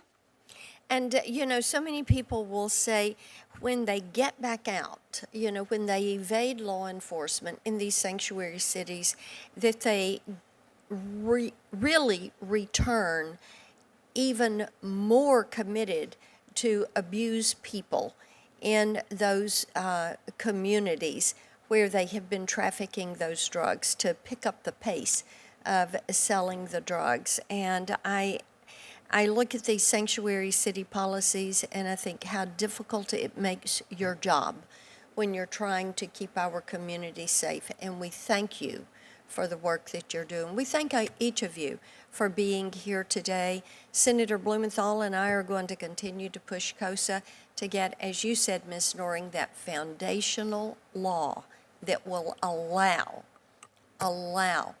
us to hold social media to account. Thank you all. Thank you, Madam Chair. Thank you. Senator Schmidt. Thank you, Madam Chair. Two hearings and you're chairing the committee. This is, wow, it's amazing. Thank you for recognizing me. First of all, as a parent of 3 young children, or now they're not so young now, teenage girls, and my son Stephen, who's 20, thank you for being here and sharing your stories. I can't imagine how difficult it is to do this, but it is incredibly effective, I think, when you do show up and you share those stories. It humanizes something and an issue that can very often become about different things other than the actual human impact. And, you know, from my perspective, the job I had before this, I was an attorney general in the state of Missouri and actually served with Senator Moody. And we went down to the border and learned a lot about the activity and how the cartels, and it's not just the drugs, and there are obviously the drugs, but the value of the human trafficking alone, and this is a few years ago, was $100 million a week. A week. That is not that we're not even talking about the value of the drugs that they're moving, and the zones of influence that they have into the interior of the United States. This is a serious crisis, and obviously it's killing, you know, too many of our young men and women in this country and communities all across the country. And you know, it gets overused now, but every state truly is a border state when it comes to this. And sort of in that vein about the cartels, I do want to ask you, Doctor, in your view, is Mexico doing enough from a law enforcement perspective as it relates to the cartels? I think both countries need to do more. No, yeah, Mexico. I'm asking about Mexico. There's a lot we need to do, but I won't ask specifically. I mean, part of the reason you're here is to speak to that relationship between the U.S. and Mexico, but from your view, are they doing enough? I think there's definitely more that can be done by Mexico. And what would that be? I think he's working closer with U.S. counterparts. I think he's also having this diagnosis of this connection between these criminal markets, firearms trafficking, drug trafficking, to really benefit communities on both sides of the border. Do you feel like, and there's been testimony, this isn't just, you know, in some high-profile cases, including in the El Chapo case, there's been testimony from witnesses who were once members of the cartels that there is pretty widespread corruption at high levels of the Mexican government that are preventing them from actually doing what they should do to crack down on the cartels. Do you share those concerns? I would not necessarily align myself with the testimony of potentially a criminal witness from a case like that. I understand there are concerns about corruption within Mexico, and I understand there's questions about needing to address that. Having said that, I think general accusations about corruption of the entire government, those are not necessarily productive for good U.S.-Mexico engagement. Well, I guess what I'm getting at is that there are people, and I get the complexities of some testimony, but it's not just a one-off example. And I think the concern I have is that there's just very little being spent, quite honestly, on law enforcement writ large in Mexico, and I just don't know that this has been given the attention over the last at least 4 years that it should, and hopefully that dynamic is changing. I do think the cooperation between the U.S. and Mexico is really important on this. There's no doubt about that. But I want to, I guess, sort of turn my attention, Sheriff, to you, because with my limited time, you do have sort of one arm tied behind your back, given, I guess, the laws in the state of California, the sanctuary status, which isn't, I don't pretend to understand it at all. It's a mess. But when I was AG in Missouri, we had some pretty unique partnerships where we would deputize some people in our office to work in the U.S. Attorney's office to go after some violent crime that maybe at a local level they were choosing not to pursue. Is that kind of where if you're sort of got your arm tied behind your back, maybe that's a way forward, is you actually have to have more federal agents working with the U.S. attorneys to go after these folks, because at a local level that's harder to do? So there's two parts to that question. Under California law, I'm prohibited from cooperating with ICE in any manner, including housing of individuals within my jails. I cannot hold ICE detainees in my jails. Regarding federal task force or designating task force officers or those who are attorneys to prosecute on behalf of the U.S. Attorney's Office, that is being done in California, but not specific to immigration, specific to the issues of fentanyl directly. Okay. All right. Well, thank you. And again, to the witnesses, thank you for being here today. Thank you. Thank you. Before we move on, I'd like to enter into the record a letter of support from CADCA, the Premier Prevention Association, representing over 7,000 coalition members across the country in strong support of the Halt Fentanyl. CADCA coalitions support millions of high school and middle school students across this nation and have proven effective in reducing youth substance abuse and use. We thank them for their support of Halt Fentanyl. Senator Hirono. Thank you very much, Madam Chair. Thank you for coming and testifying, and of course, my sympathies to Mr. Purita and Ms. Noring.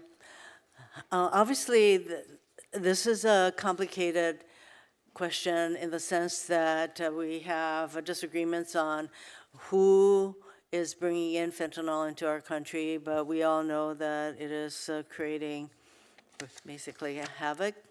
And I particularly was interested in noting how we can prevent young people from getting access to fentanyl at the same time, and their analogs. At the same time, we need a Justice Department that is stable right now. There is chaos as this administration tries to eliminate anybody who can stand up to them. And in addition, when they want the names of everyone who had anything to do with the January 6th investigations and prosecutions, we are talking about potentially thousands of FBI agents. So you can imagine the chaos that is going on in that department.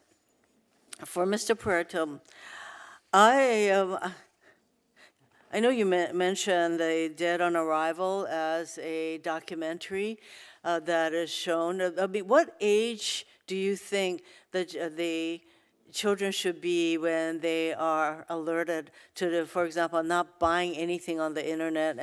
And this goes for Ms. Nodding too, in terms of prevention. What is an age? And then does a documentary like the one you mentioned, does it really impact the young people? If not, what does in terms of education? Dead on Arrival, again, is a 22-minute documentary that we use in junior high schools and high schools across the nation. We just started also with 5th and 6th graders as well. We started that in Lake County, California, where Mr. Filson, who's behind me here, went up there and saw more than 5,000 students. Ms. Hirono, I have a stack of letters from high school students, junior high school students, elementary school students who have seen this documentary that had absolutely no idea of the impending danger and had no idea that buying illicit fentanyl was as easy as ordering a pizza through Snapchat. That's how easy it is. And the danger of this drug is they can die on first use.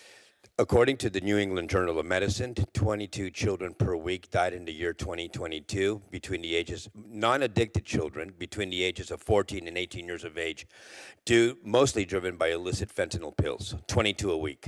So easy to obtain on the internet. And that's why there are a number of us on this committee who have raised the issue of very dramatically limiting the Section 230 immunity for the social platforms, because what parents particularly have to go through just to hold these entities accountable, it shouldn't be that way. And so there are a number of us who are on that page. Ms. Doring, I believe you mentioned that there are some schools that do not want to provide this kind of education for fear of something. I mean, could you go over a little bit more why that is? And also for both of you, what can we do at the federal level to really support the kind of prevention efforts that you both, I believe, are engaged in? Thank you, Senator, for that question. I feel that this education needs to be taught as early as elementary school. I believe just from my own experience back home and studies done back home and surveys done back home with our students, 12-year-olds are the start of where they are beginning with the vapes and the THC vapes. So the earlier we can reach them, definitely the better. Back home, the schools, it's multiple roadblocks. They don't want it in their schools. There's not enough time in the school years. There's a stigma that it could create more kids going out there and being exposed to these. We've seen a decline in the DARE programs for that reason. Short of requiring this kind of education to be available, what can we do at the federal level to promote and to support your efforts? Well, I know that was a big thing with families like mine pushing to get our schools to carry naloxone. And as part of our legalizing marijuana bill, in the year 2025, schools now have to they are required now to provide fentanyl poisoning education.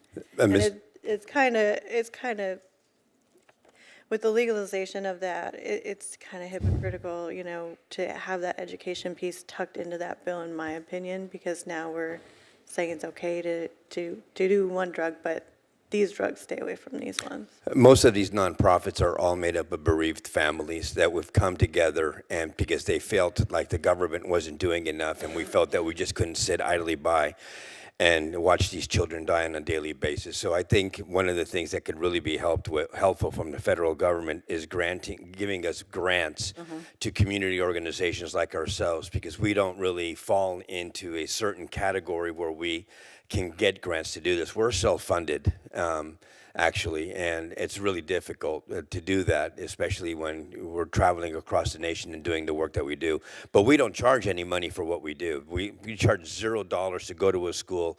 We take time out of our days, out of our weeks, and like I said, Mr. Filson was up in Lake County, California, up there for a full week educating 5,000 students on the dangers of illicit fentanyl. But community grants for our specific, I guess, niche, for a lack of better words, would be really great. I think that is something that we can do, provided that we have an administration that isn't going to put a blanket hold on all grants to entities such as yours. Thank you very much for your testimony and your suggestion. Thank you. As been discussed here today, in 2024, CBP seized approximately 22,000 pounds of fentanyl at U.S. ports of entry on our southern border and our northern border, as well as coastal and interior ports. That's nearly 1.1 billion lethal doses. That averages out to approximately 3 doses for every person residing in the United States.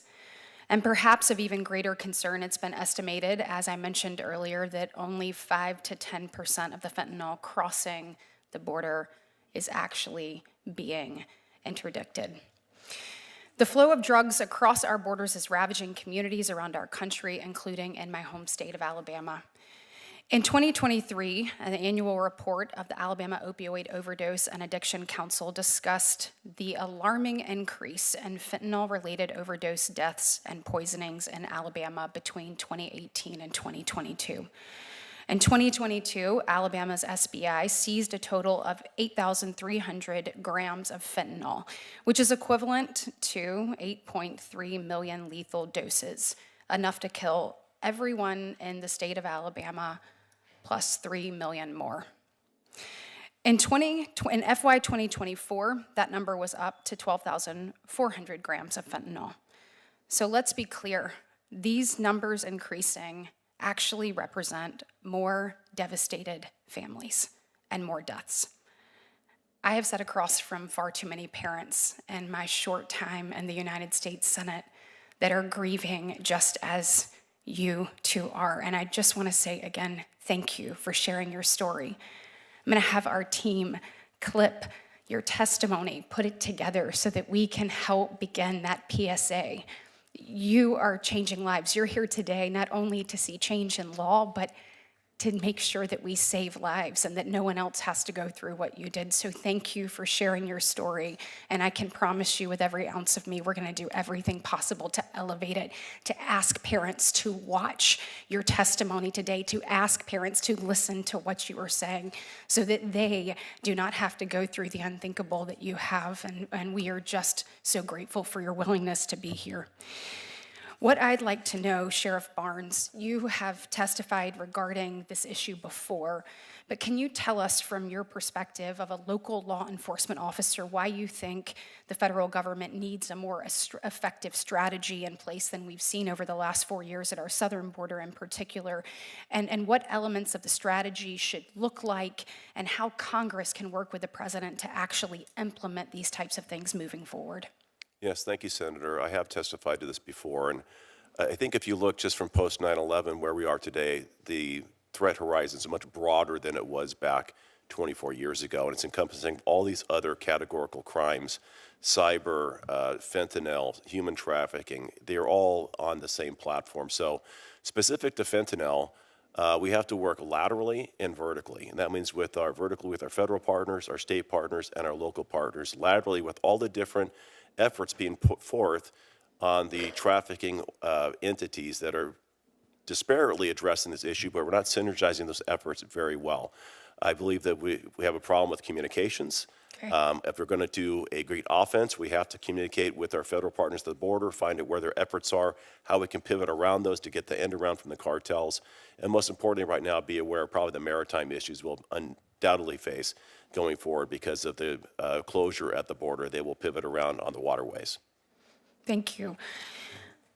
Dr. Westlake, first I want to thank you for the incredible work that you've done as a medical professional and as an advocate working to protect Americans from the dangers of illicit drugs like fentanyl. In my view, we need to be as bold as possible when it comes to taking steps to protecting American children and families from the scourge of fentanyl.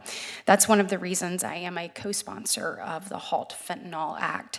Given your work on the issue, can you comment on the impact that FRS class scheduling has had on the enforcement landscape over the last several years, and if there are any myths about class scheduling that you would like to dispel? Thanks for the question, Senator Britt. Yeah, so the myths that were there were initially that there would be people that were incarcerated from it, unduly incarcerated. It's already proven through the GA report and since then that people aren't being incarcerated for it for the same reason that people aren't dying from it, is because it doesn't exist. And that's what it does. This is, I don't envy the job that you have up here on the dais of addressing the, one of the things you address is the illicit fentanyl scourge. But one thing that's the lowest hanging fruit you can address is just permanently scheduling fentanyl-related substances. There's no impact on criminal justice that's negative. It saves people's lives. It's a proven strategy. It's a win. It's bipartisan. 70 votes in the House last session, probably more this session. So I encourage that to happen. Thank you. And thank you all for your time today. I am going to recognize Senator Moody. And also, this is the fastest rise to the top ever. You will be chairing this committee as I go to vote. And it is appropriate because this has been one of my priorities as Attorney General, and I am honored to be here today among all of you. If you are a family member who has lost a loved one or a law enforcement official who has stood by that family and worked with someone who has lost a loved one, will you stand up? I just wanted this hearing to reflect the power of Americans coming together under such tragic loss to get something done. Thank you so much. This was one of, thank you, Katie Britt. This was one of my priorities as Attorney General, but not because I was the Attorney General. It was because I worked alongside so many people who had lost loved ones, law enforcement. I am a mother of a teenager. I am the wife of a law enforcement officer.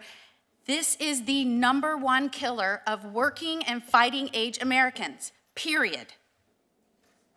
So we have a lot to deal with, a lot on our plates as leaders in this nation. This is the #1 killer of working and fighting age Americans right now. It has been. And if I sound upset about the fact that we have not moved faster on this, that is justified. I want to commend Chairman Grassley, who called this hearing.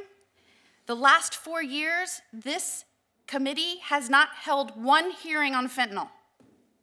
And again, I will repeat, this is the leading killer of working and fighting age Americans. And whether you are a lab in China, whether you are a cartel in Mexico, whether you are an organization that is sitting by while your company or your platform is being used to facilitate the trafficking of fentanyl and fentanyl-related substances, this is happening on purpose. This is intentional. No one can say that it is not, because things can be done. Like, I don't know, start with a hearing to talk about fentanyl. Bring family members that have lost loved ones, law enforcement that is working on the front lines. Thank you for taking the time to be here. I'm glad this is one of my first hearings. So I want to thank Chairman Grassley for doing this, because the last 4 years we should have had a hearing on this in this committee, and we have not. I'm the newest member here. I sit at a kid's table, if you can see. I'm not even attached to the real bench. But we're going to talk about it moving forward. I can assure you that. I just spoke with Joni. She said when she got here, she pledged to be a squealer on budget issues. I'm going to be a squealer on the loss of life, because this weakens us as a nation, weakens us. And I know all of you know that. I also want to thank a great president who has done a lot in the first 2 weeks in office. You know, in the last 4 years, I said repeatedly, as AG, we need to declare the cartels as foreign terrorist organizations. He got that done. I said we need to do that so we can send military to the border to secure it. He got that done. Oh, and by the way, when I pointed out, as Dr. Farfan said, transnational problems require transnational solutions. When I pointed out that the Mexican president at the time said, fentanyl is not our problem. I'm a Mexico first president. Fentanyl is an American problem. Soon thereafter, our commander-in-chief said that Mexico was a great partner. I am so glad that we have a president now that within the first 2 weeks leveraged tariffs, that now Mexico and Canada have both pledged resources and bodies to help shut those borders and stop the flow of fentanyl. That's how you get stuff done. It can happen if you have people committed to it. Transnational problems do require transnational effort, and I'm glad we have a commander-in-chief holding feet to the fire and getting it done. There's been a 350% increase in fentanyl deaths among our teens in the last 3 years, 4 years. I want to just say, as a mother, I could barely hold it together when I was listening to your testimony. I have a teenager right now.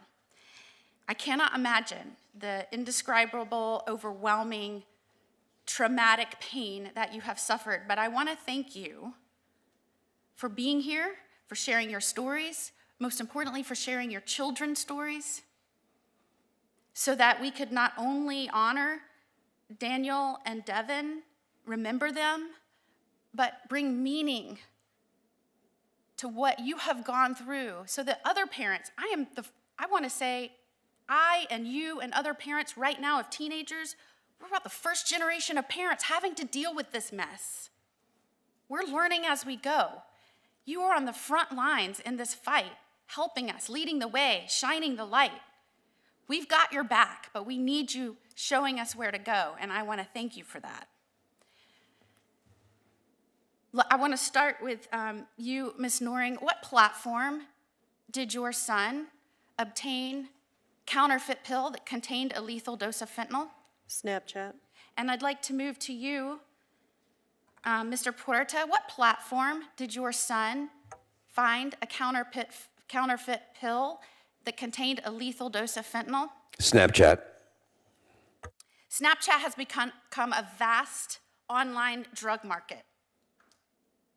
There is no doubt that it facilitates drug sales to vulnerable children. Many who think they're buying Xanax or Percocet or Adderall, when in reality it is a pill that has a lethal dose of fentanyl. 7 out of 10 counterfeit pills now have a lethal dose of fentanyl. Many of these one pills can kill 4 adults.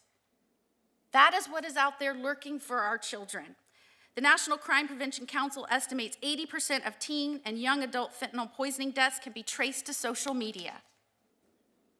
And I know we're talking about Snapchat because that is what brought tragedy upon your lives, but there are other social media platforms where children, vulnerable populations, are obtaining access to drugs. Teens can now get drugs so easily. The cartels think of these social media platforms as their Uber Eats for quick delivery right into the hands of our children. I agree with you, Mr. Puerta and Ms. Noring. The bedroom is where we always thought our children could go upstairs, shut their door, and they would be safe. And that is no longer the case, which presents challenges to parents like we have never seen before. The DEA has warned Congress that cartels are now targeting young Americans through platforms fueling the fentanyl epidemic. Every week, the equivalent of a high school classroom's worth of students dies from fentanyl overdose deaths. This is an incredible statistic. If we saw this with any other product, there would be federal law shutting down these products to make them safe before they could go back on market. And we saw this time and time again in the automobile industry. When we started losing people to faulty automobiles, there was a stop sale order. They had to become safe before they could be sold again. Why can't something similar be applied to social media platforms? Especially when the death toll is so egregious. I mean, you can look at the deaths from some of these automobiles, and that was over years. The Pinto was 89 deaths, or 180 deaths. The too fast Toyota was 89 deaths. What did I say? Pinto, 180 deaths. Ford Broncos, 823 deaths. We lose way more than that just in kids overdosing from fentanyl every single year. We have got to get going. We have got to get stuff done. And so I would just say this. This is what happens when you're the junior senator and you're last. If you could tell us, Congress, after we pass the Halt Fentanyl Act, which deals with the changing the chemical compound to get around the laws, right? After that, what is the most important thing we can do to stop the death toll on our children here in the United States? I would say, Senator, passing the Kids Online Safety Act, the Cooper Davis and Devin Noring Act, the social media reform really needs to take the front line. Section 230 reform needs to be done because you cannot continue having these platforms have that kind of power over the parents and be allowed to kill our children, in a sense. Mr. Puerta? Well, there's a lot that we can do. Definitely have to schedule the fentanyl and all of its analogs as illicit fentanyl into the Schedule I drug. I would also say, though, that we have to target the supply chain. We have to strengthen border security. We have to crack down on the chemical supply. We have to destroy the cartel infrastructure. We have to increase intelligence sharing between both countries, support Mexico's security forces, expand sanctions and designations. We have to cut off their finances. TD Bank was just fined $4 billion because they were caught laundering all of this money from the cartels. Why is nothing happening to the American banks here in this country who's laundering the money? There's so much that we can do. I, as a parent, shouldn't have all this information. I'm just a small business owner from Santa Clarita, California. Why do I have all this information? Because I had to study this, because I don't want more kids to die. We have to go after these we have to go after the launderers. We have to go after, target corrupt officials on both sides of the aisle, not on the aisle, but in Mexico and here in the United States. We have to seize assets. We have to also reduce the demand for drugs here in the United States. There are a lot of people who are addicted to drugs here in the United States, and we have nothing for them. Nothing. We have Medi-Cal, maybe they'll give them 30-day rehabilitation, and then you're out on your own. We got to get them help as well. We have to expand addiction and treatment and recovery. We have to increase penalties for distributors. We have to hold Mexico accountable, pressure the Mexican government to do more, obviously. We have to leverage trade and diplomatic tools. Military intervention as a last resort. Mr. Trump, Donald Trump, our president, just designated them as all criminal cartels as FTOs, as a foreign terrorist organization. I think that's wonderful. I think that's needed. But we have the same problem here in the United States as well. So I think that it has to be bilateral, it has to be bipartisan, and there's a lot that needs to be done. If not, more kids are going to die. But definitely the first and most important aspect of this is getting this scheduled as a Scheduled 1. We have to do it, because if not, more kids are going to continue dying. Thank you for being here. Thank you. Thank you for your advising us, and Devin and Daniel certainly will be remembered in this committee, and you've made sure of that. Thank you so much. At this time, I get the honor of recognizing Senator Tillis. Well, what a rise. You're already chair. So they tell me. I think that what we just heard is really the mood of Congress in general. Ms. Farfan, first to the, I've spoken with too many families who are suffering through what you've suffered through. We have to change things. Ms. Farfan, I was here for the opening testimony, and you wanted to focus on the southern migration of weapons. I believe that's a serious concern, but you said something that concerned me, and it had to do with the will of the Mexican government. See, and I want you to, first I should say, I do believe that we have to hold the social media platforms accountable, but make no mistake about it, these thugs that run the cartels will find another way to get this poison here. If we don't dampen, if we don't do things that reduce the demand, and if we don't disrupt the supply, it'll just be a different way for the snakes to get this poison into our country. So we need to be smart and not high five if we do something with 230 that gets it off social media platforms. These disgusting murderers and poisoners will find a way. So we have to look at this like a multivariable equation and maybe come up with some solutions.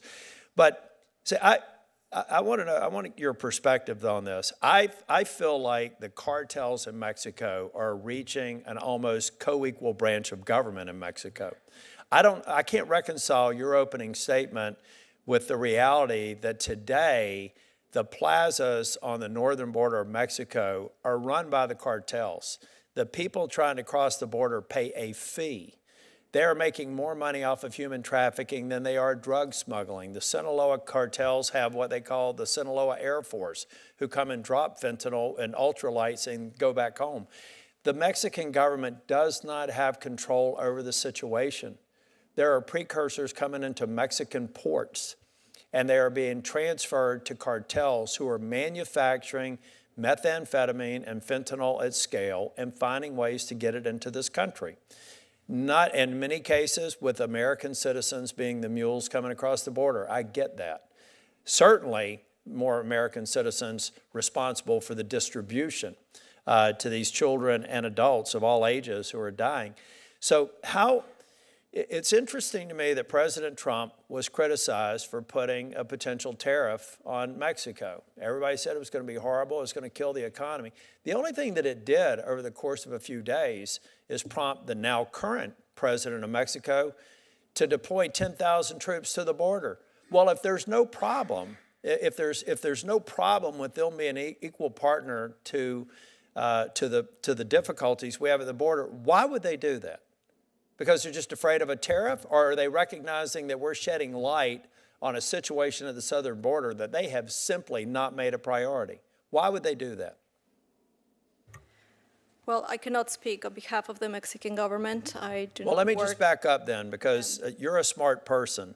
I just absolutely reject out of hand that this is, we've got to deal with the illicit trade and guns going across the border. I agree with that. In fact, I got in trouble with some gun advocates, Second Amendment advocacy groups, because I agree that we got to fix that problem.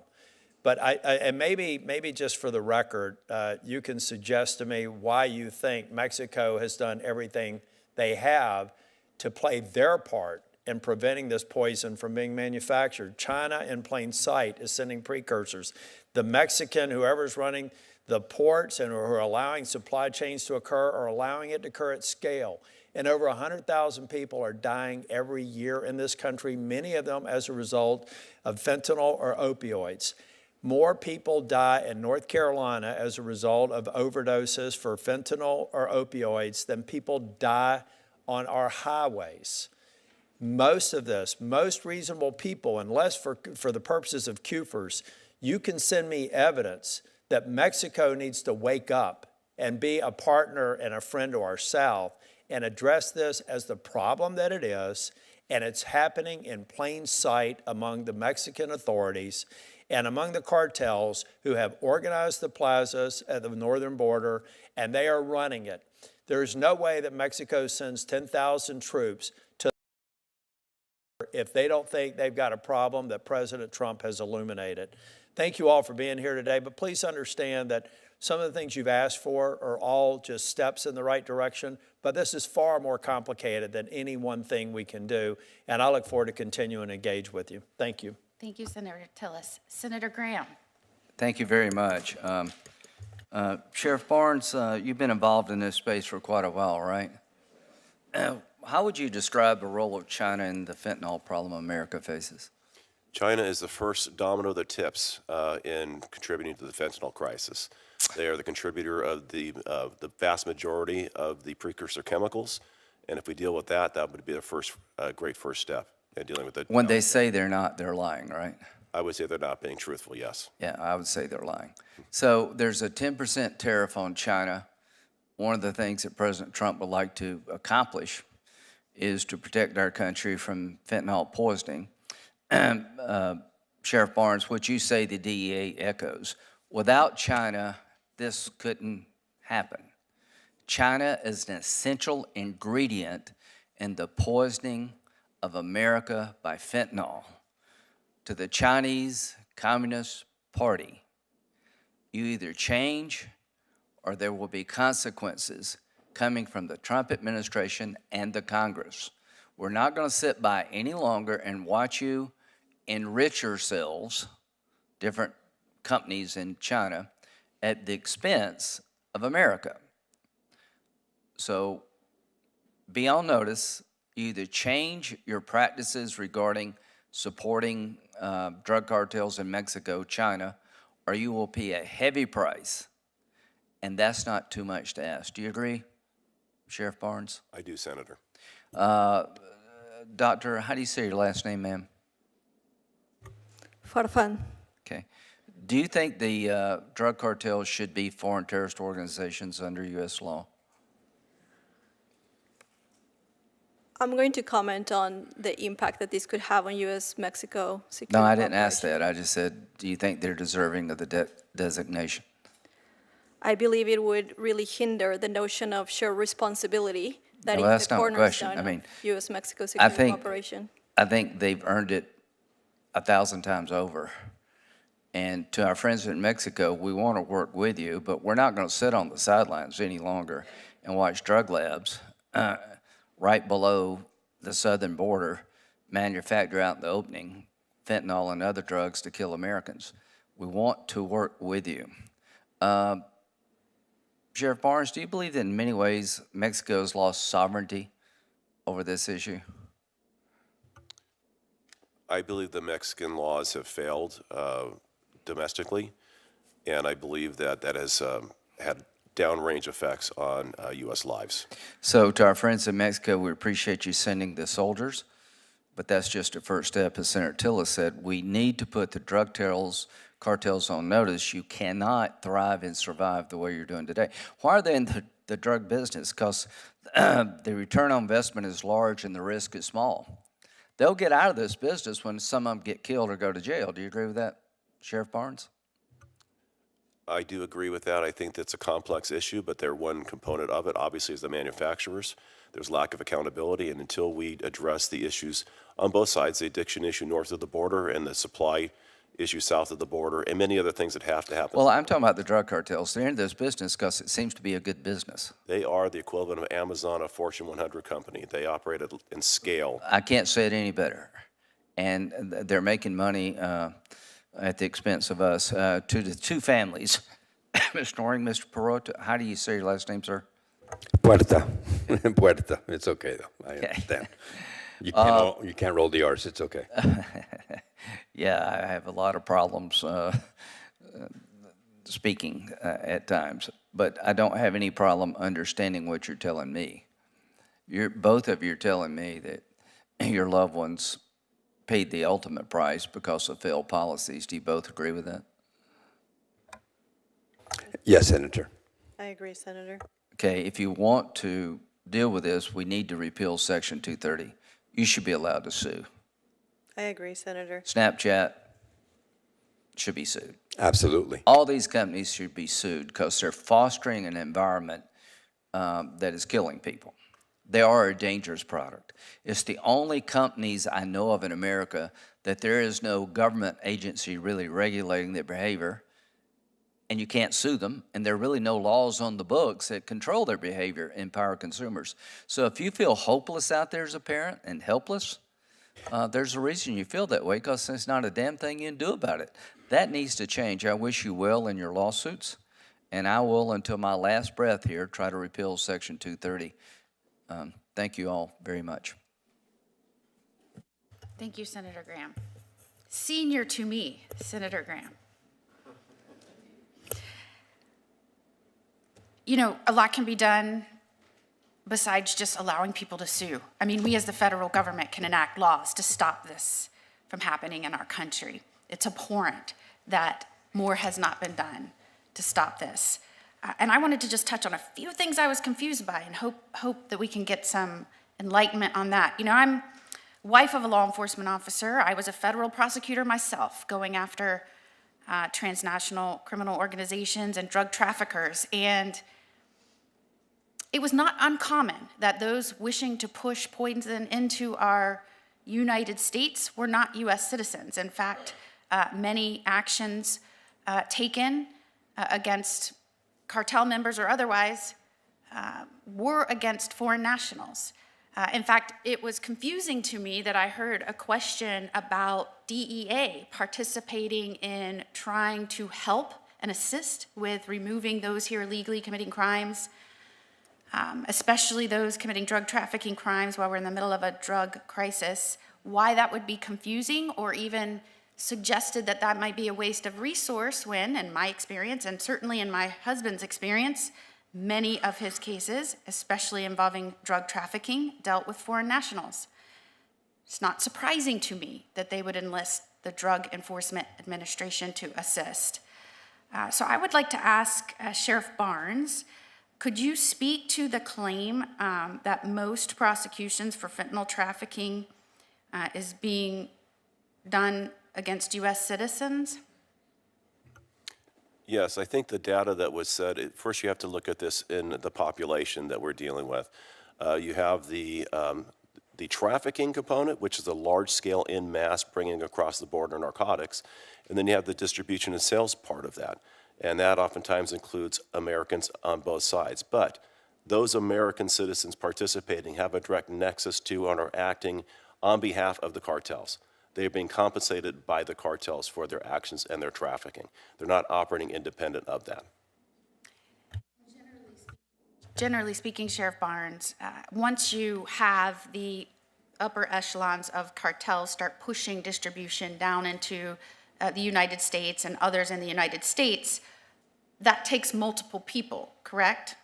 Thousands, in fact. Yes, it's a very organized marketing distribution network. But the profits, proceeds, and actors are all tied to the cartels. The drugs coming across have a nexus to cartels regardless of citizenry. The distribution is on behalf and behest of the cartels, and the profits are either laundered domestically to hide that in the continental United States, or are transited back across the border to the profit of the cartels. Recognizing the extent of the damage inflicted on our nation and our vulnerable populations from this crisis, and recognizing that so little has been done in the last 4 years, does it surprise you that a cross-agency effort to reel back some of the damage is being put into place? No, I do not think that's surprising. I think it's necessary to collaborate across not just different agencies, but different layers of government down to the local level. I think it's also necessary to synergize those efforts in a very coordinated fashion. Else we're just playing whack-a-mole with the cartels. It's not any one thing.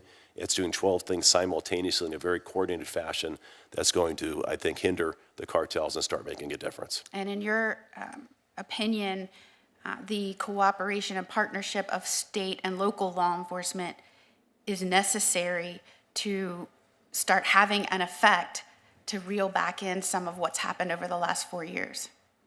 I think that even before 4 years ago, and even more now, it's necessary to collaborate, develop partnerships in a vertical fashion with our federal, state, and locals, and horizontally across those same planes, federal agency to federal agency, state to state, local to local, and have a more intentional conversation, and quite honestly, a collaborative, coordinated effort to be on the offense rather than playing the defense. We've been on the defense too long and responding to the cartels. They're going to pivot around us. We need to be ahead of their next move to outmaneuver them and anticipate what they're going to do next. A devastating crisis certainly requires strong actions to solve it. When we first started using the term just say no, I say we, although I was very young at the time, I don't know about y'all. I was very young. When Nancy Reagan first said just say no, we were in a crisis of overdose deaths in our nation. We lost a little over 3,000 nationwide a year. We now lose 110,000 Americans every year. And I think it's important when we use the word crisis over and over so that we don't become immune to that, and that we recognize the magnitude of what we are dealing with, that we remember what we used to frame as a crisis is now a national travesty. And if anyone says that this hasn't kneecapped the strength of our nation, they do not know what they are talking about. And so I want to thank again Chairman Grassley for calling this hearing. Again, just to put it in perspective, we're in the 119th Congress. This is our first non-nomination hearing in this committee, and it was on fentanyl, the #1 killer of working and fighting age Americans. You were a part of this. This is a big deal moving forward. And hopefully the energy that not just our witnesses today brought, but the energy of everyone in this room, especially those that stood up and have felt this for so long and have directed that passion and that emotion towards change and progress. The 119th Congress hears you, we see you, and I'm going to be a squealer to make sure that they take action and move forward. So we appreciate you being here today. We appreciate all the witnesses for being here today. I used to be a judge before I went into this crazy, chaotic world of politics. I'm feeling back at home. The meeting is adjourned. Thank you so much.